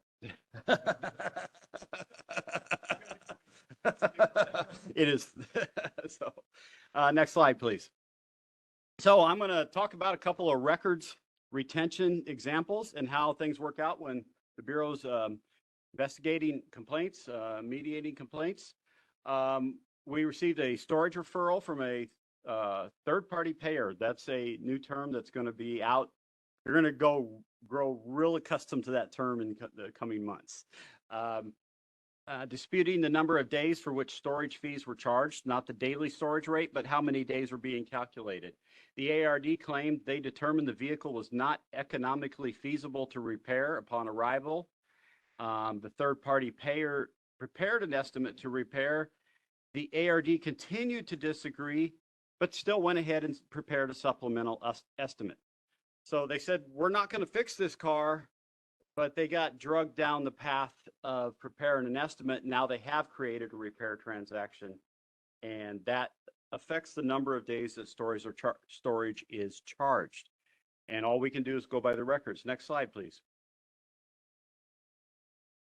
After significant back and forth, the parties agreed it wasn't economically feasible to repair, and the insurer said, yes, pardon me, I even slipped. The third party payer said that it was a total loss. A dispute arose as to when the storage began. The ARD wanted to charge from the day they got the car. Had they stuck to their guns and said, no, we're not fixing this, we're not doing anything to it, it's out in the back of the lot, come and get it, please. They could have charged storage from that day. But the minute they created a repair transaction, now they cannot charge storage until that transaction is complete and the consumer notified. They reported, this was weird, the documents were inconsistent and confusing, and they even reported 3 different business names. We had documents with 3 different business names at the same address in this transaction. The consumer was charged at the end of this, $2,325 were reduced from their total loss settlement amount that the third-party payer had paid in an insurance, in a bank draft and a check, and then deducted it from the consumer settlement. Next slide, please. So on October 2nd, the collision occurs. October 6th, the vehicle is towed from the residence to the ARD. October 10th, the ARD uploads photos to the third-party payer and website with a note they believe the vehicle to be not economically feasible to repair. No repairs have been performed. October 17th, the third-party payer provides an estimate based upon photos, in essence disagreeing with that determination of not economically feasible. On October 19th, the ARD go ahead and generates a visual inspection estimate only. It says that, visual inspection only on the estimate, for $10,000 more than the third-party payer estimate. Next slide, please. The consumer authorizes the visual estimate. They got a signature on this estimate. We still don't, I couldn't figure out, and I went through these records with a fine-tooth comb, with applying my experience. Maybe that's not as great as I thought it was. I couldn't figure out what was going on here. Whether that was a teardown estimate, whether it was an estimate to convince the third-party payer that it was a total loss, why it was even prepared, I don't know. October 31st, 12 days later, the ARD submits a second visual estimate to the third-party payer and amount several $100s more than the 19th estimate. Still don't know what the difference was, and the consumer signed that one on November 3rd. November 16th, the third-party payer agrees in writing to a total loss determination. Now the ARD submits a final invoice in the amount of $5,500, which includes a $150 estimate fee and a $100 raise and inspect fee constituting a repair transaction. The third-party payer issued payment in the amount of $5,500. Next slide, please. They sent a letter to the consumer the next day. The payer sent a letter to the consumer detailing the approved charges and providing notification of the pending $2,325 reduction from the total loss settlement amount. On January 8th, the third-party payer believed the ARD should refund 13 days of storage to the consumer based upon the disputed when did storage begin, and referred the claim to the bar for review. On January 25th, we advised the ARD that the documents did not support their claim of having not performed repairs and suggested refunding the storage fees. On January 29th, they told us no. They disagreed and declined to offer any assistance to the consumer. Next slide, please. This is excerpts from the third-party payer's letter. It explains how they calculated the reduction from the total loss settlement. The $150 estimate fee is not reasonable or customary. It cost of doing business to prepare an estimate, requirements of the Act. Said they will allow $100 for a photo fee as photos were provided by the shop, and resulted in a difference of $50 that were deducted from the total loss settlement. Therefore, and so they had 13 days at 175, and then the $50 came to 23.25. The next slide, please. We're going to have a flag on the play for unsportsmanlike conduct here. I'll get to that in just a moment. But they went on and again highlighted the amount that they would cover. And then they started a sentence that says, below is the information from the Bureau of Automotive Repair where you can file a complaint. Fastest way would be to go online through HTTPS, through the bar's website, bar.ca.gov. And again, this is from the third-party payers letter. Next slide, please. They continue, they provide our address, our phone number, an email address, gave plenty of information to the consumer to get a hold of us from the third-party payer. And this is why the flag is on the play. Now in the next paragraph, if you think your claim is wrongfully dealt with, give us a call. Rather than tell the consumer, hey, if you have a complaint with us, you need to go to see the California Department of Insurance. And they could have flip side for our licensees, and where I'm defending our registrants, the letter could have said, if you have a problem with how the ARD handled this, contact the repair facility for information. Then they say, the state of California requires we provide you with the notice that you may have the matter reviewed by the California Department of Insurance, and buries their information in a paragraph as opposed to putting it in the properly formatted way above. That's why the unsportsmanlike conduct flag on the play. Next slide, please. So records example number 2, consumer complaint filed with BAR alleging unauthorized charges. The consumer went to the ARD for inspection and diagnosis of a shifting concern. The initial estimate was for no charge. The service writer contacted the consumer electronically to obtain authorization for diagnosis. Said it was a mistake, should have added a charge to it. The consumer did authorize it, provided documentation, clearly showed the transaction. The diagnosis was performed and repair recommended. Service writer contacted consumer, obtained authorization per the Automotive Repair Act. Repairs were completed. The consumer paid the invoice and retrieved the vehicle. Documents clearly demonstrated the transaction steps, and BAR found no evidence of unauthorized charges as listed. So paperwork's correct. It makes our job much more easy. Next slide, please. He didn't shift the slide till I said please, but anyway, November 20th, they visit the ARD. November 20th, the ARD prepares an estimate, which includes line item of shifter at no charge. We'll get to that in just a moment, because shifter doesn't seem to adequately describe a repair transaction, or even maybe it's a part. I don't know. Well, I was a little confused, and there was about to be some concerns raised, but we'll get to that. Service writer recognizes that it shouldn't have been no charge, and contacted the consumer before any repairs were done and obtained authorization to diagnose the shifter. So the consumer authorized it, and it was properly documented. The diagnosis was completed, revised estimate prepared, and additional authorization obtained and documented. November 21st, the repairs are completed. Consumer contacted, invoice paid, and vehicle returned. Next slide, please. On November 21st, the consumer filed a complaint with us.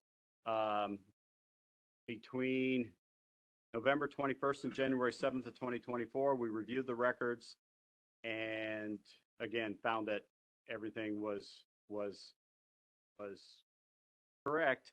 One document provided by the consumer showed a screenshot of the word shifter with a $262.07 charge. It appeared to be a failure to adequately describe. However, there was a drop down with a full description. January 17th, BAR determined the repairs were properly authorized and closed the complaint. Next slide, please. Here's a screenshot of shifter for $262.07. And when I was reviewing this to prepare this, I was going to add many more slides to discuss why this is not good. However, if you click on the little arrow, it prints a displays 3-4 line description of consumer states car will not shift into gear or out of gear. Please diagnose and advise. And that is within what, so, next slide, please. Moral of the stories, proper documentation will make transactions more efficient, improve the customer experience, and assist bar in mediating disputes, and benefit the ARD when that they can show the business was, the transaction was conducted as required. That wasn't as quick as I committed. That was pretty fast, though.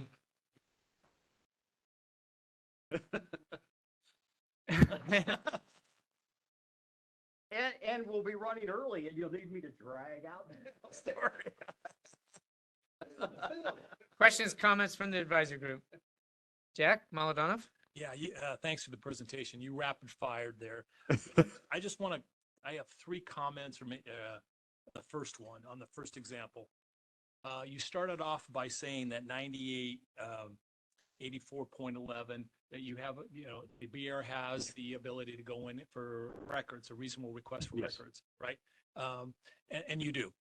One of the issues that comes up on a regular basis, is that when the BAR just shows up and the shop is there right in the middle of, they got customers, a busy operation, and the BAR says, we want to see your documentation. The shop says, listen, I want to cooperate with you, no doubt, but it's going to take me a little time to go get the documents or whatever they are. Is the proper response to the BR saying, we want to cooperate, but can we reschedule this? Give me a few days or a week to get the documentation.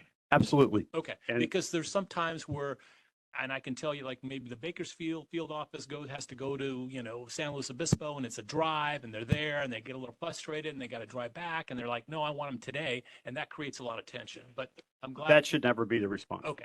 So that was, unless we walk in and there's one car in the bay, in the 10-bay shop, and there's one customer sitting there, and we say, yeah, and they're playing solitaire on their computer, and they say, well, we're still too busy to give you records. okay. No. All right. I advise, but if they can't get them, I advise to cooperate, but, schedule a time. Right.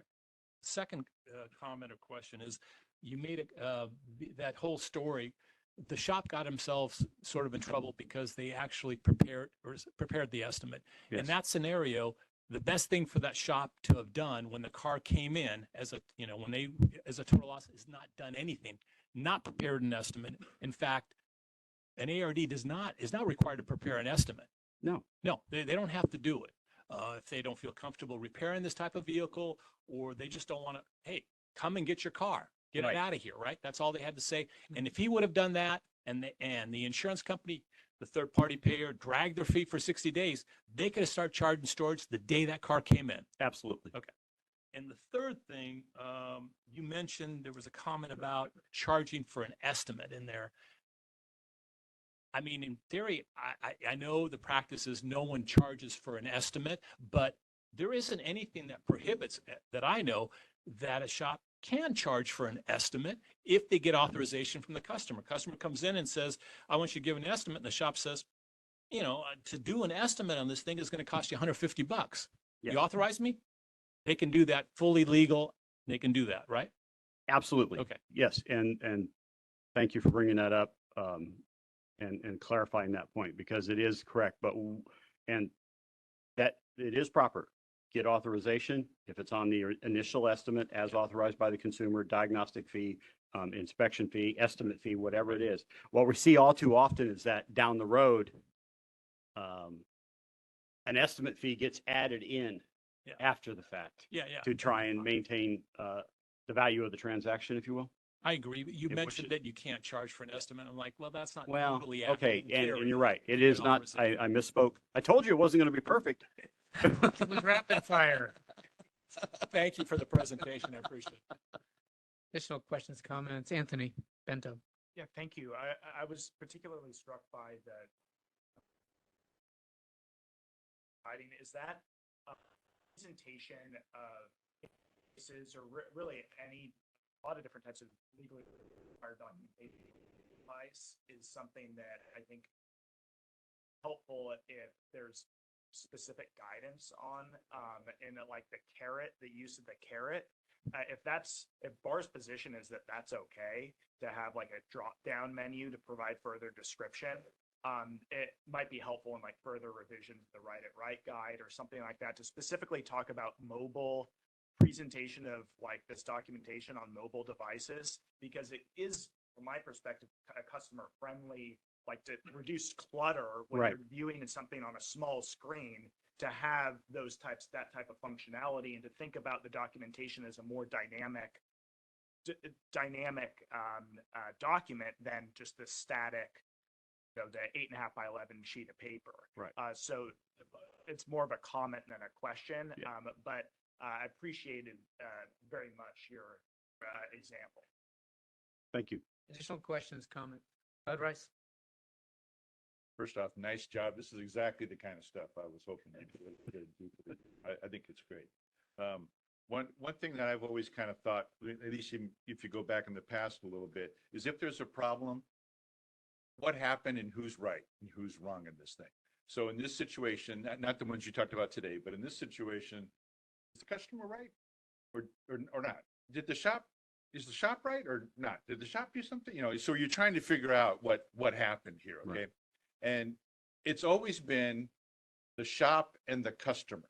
And we're trying to figure out, did they get a fair shake? Did they get what they asked for? And did it work out okay? Now we're introducing the third party payer to it. And it's almost like the shop is getting stuck in the middle of really a transaction that's happening between the insurance company and the car owner. And they're the two on the outside, and the shop is kind of stuck in the middle of this thing. So it complicates the thing and makes it more complicated. It really does make it more complicated, which I think raises up your point that I think you're trying to make is document everything, and follow the flow and make sure that the workflow, the pathway that you're doing is delivering what you need to be delivering all the way along the line. And everybody is notified. Everybody knows what's happening along the way. Is that, am I straight on that? Yes. Thank you. And I was going to say, hang around till 1:30 because we're going to talk more about that third party, that three-legged transaction. Additional questions, comments from Bar Advisory Group members? Virtual ones as well? Virtual attendees? No hands from virtual members. Okay, any other comments? Public comments on this presentation? Seeing none in the room. Moderator, could we open it up quickly for a survey of possible comments on this presentation from the public? You bet. If anyone would like to make a comment on the case study presented, you can look for the hand icon and click that to raise your hand, or you can click on the question mark icon, type the word comment into the text box and click send. Any comments on the case study?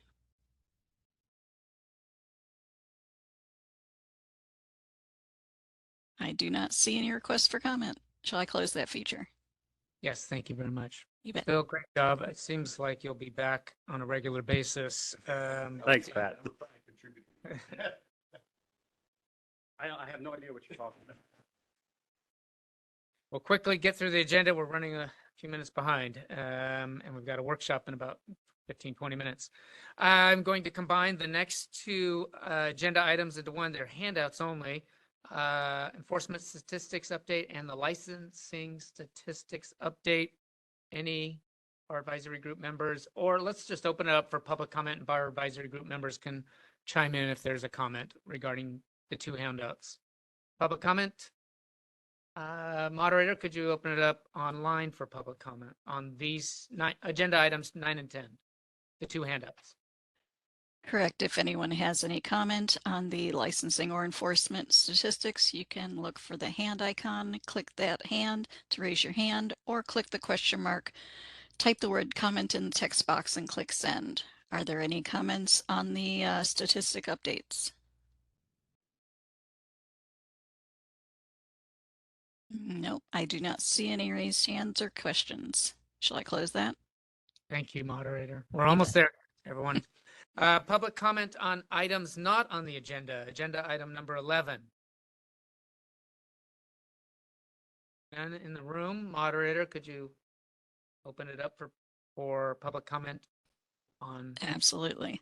Yeah. If anyone would like to suggest or make a comment on anything that was not on the agenda, you may look for the hand icon, click that, or the question mark icon, click that, type the word comment, and then click send. Any comments that were on items that were not on the agenda?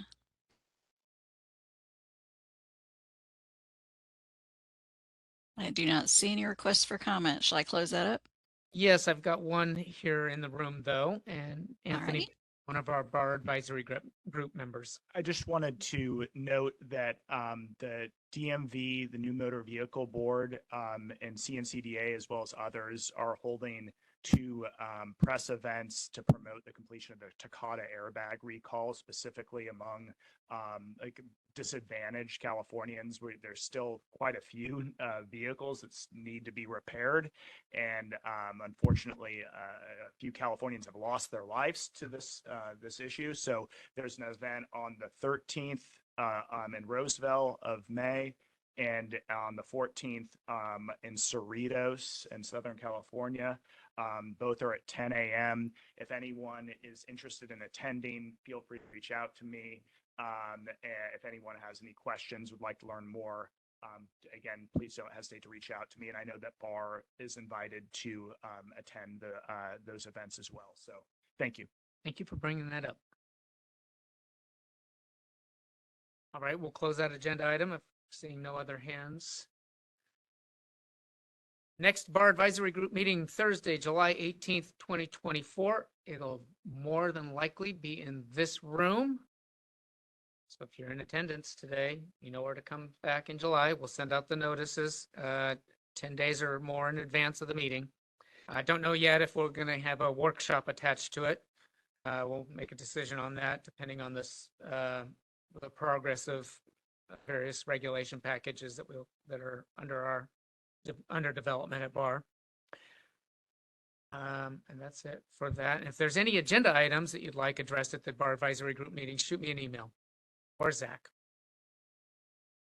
All right. Thank you. I'm really apologize for us running over today.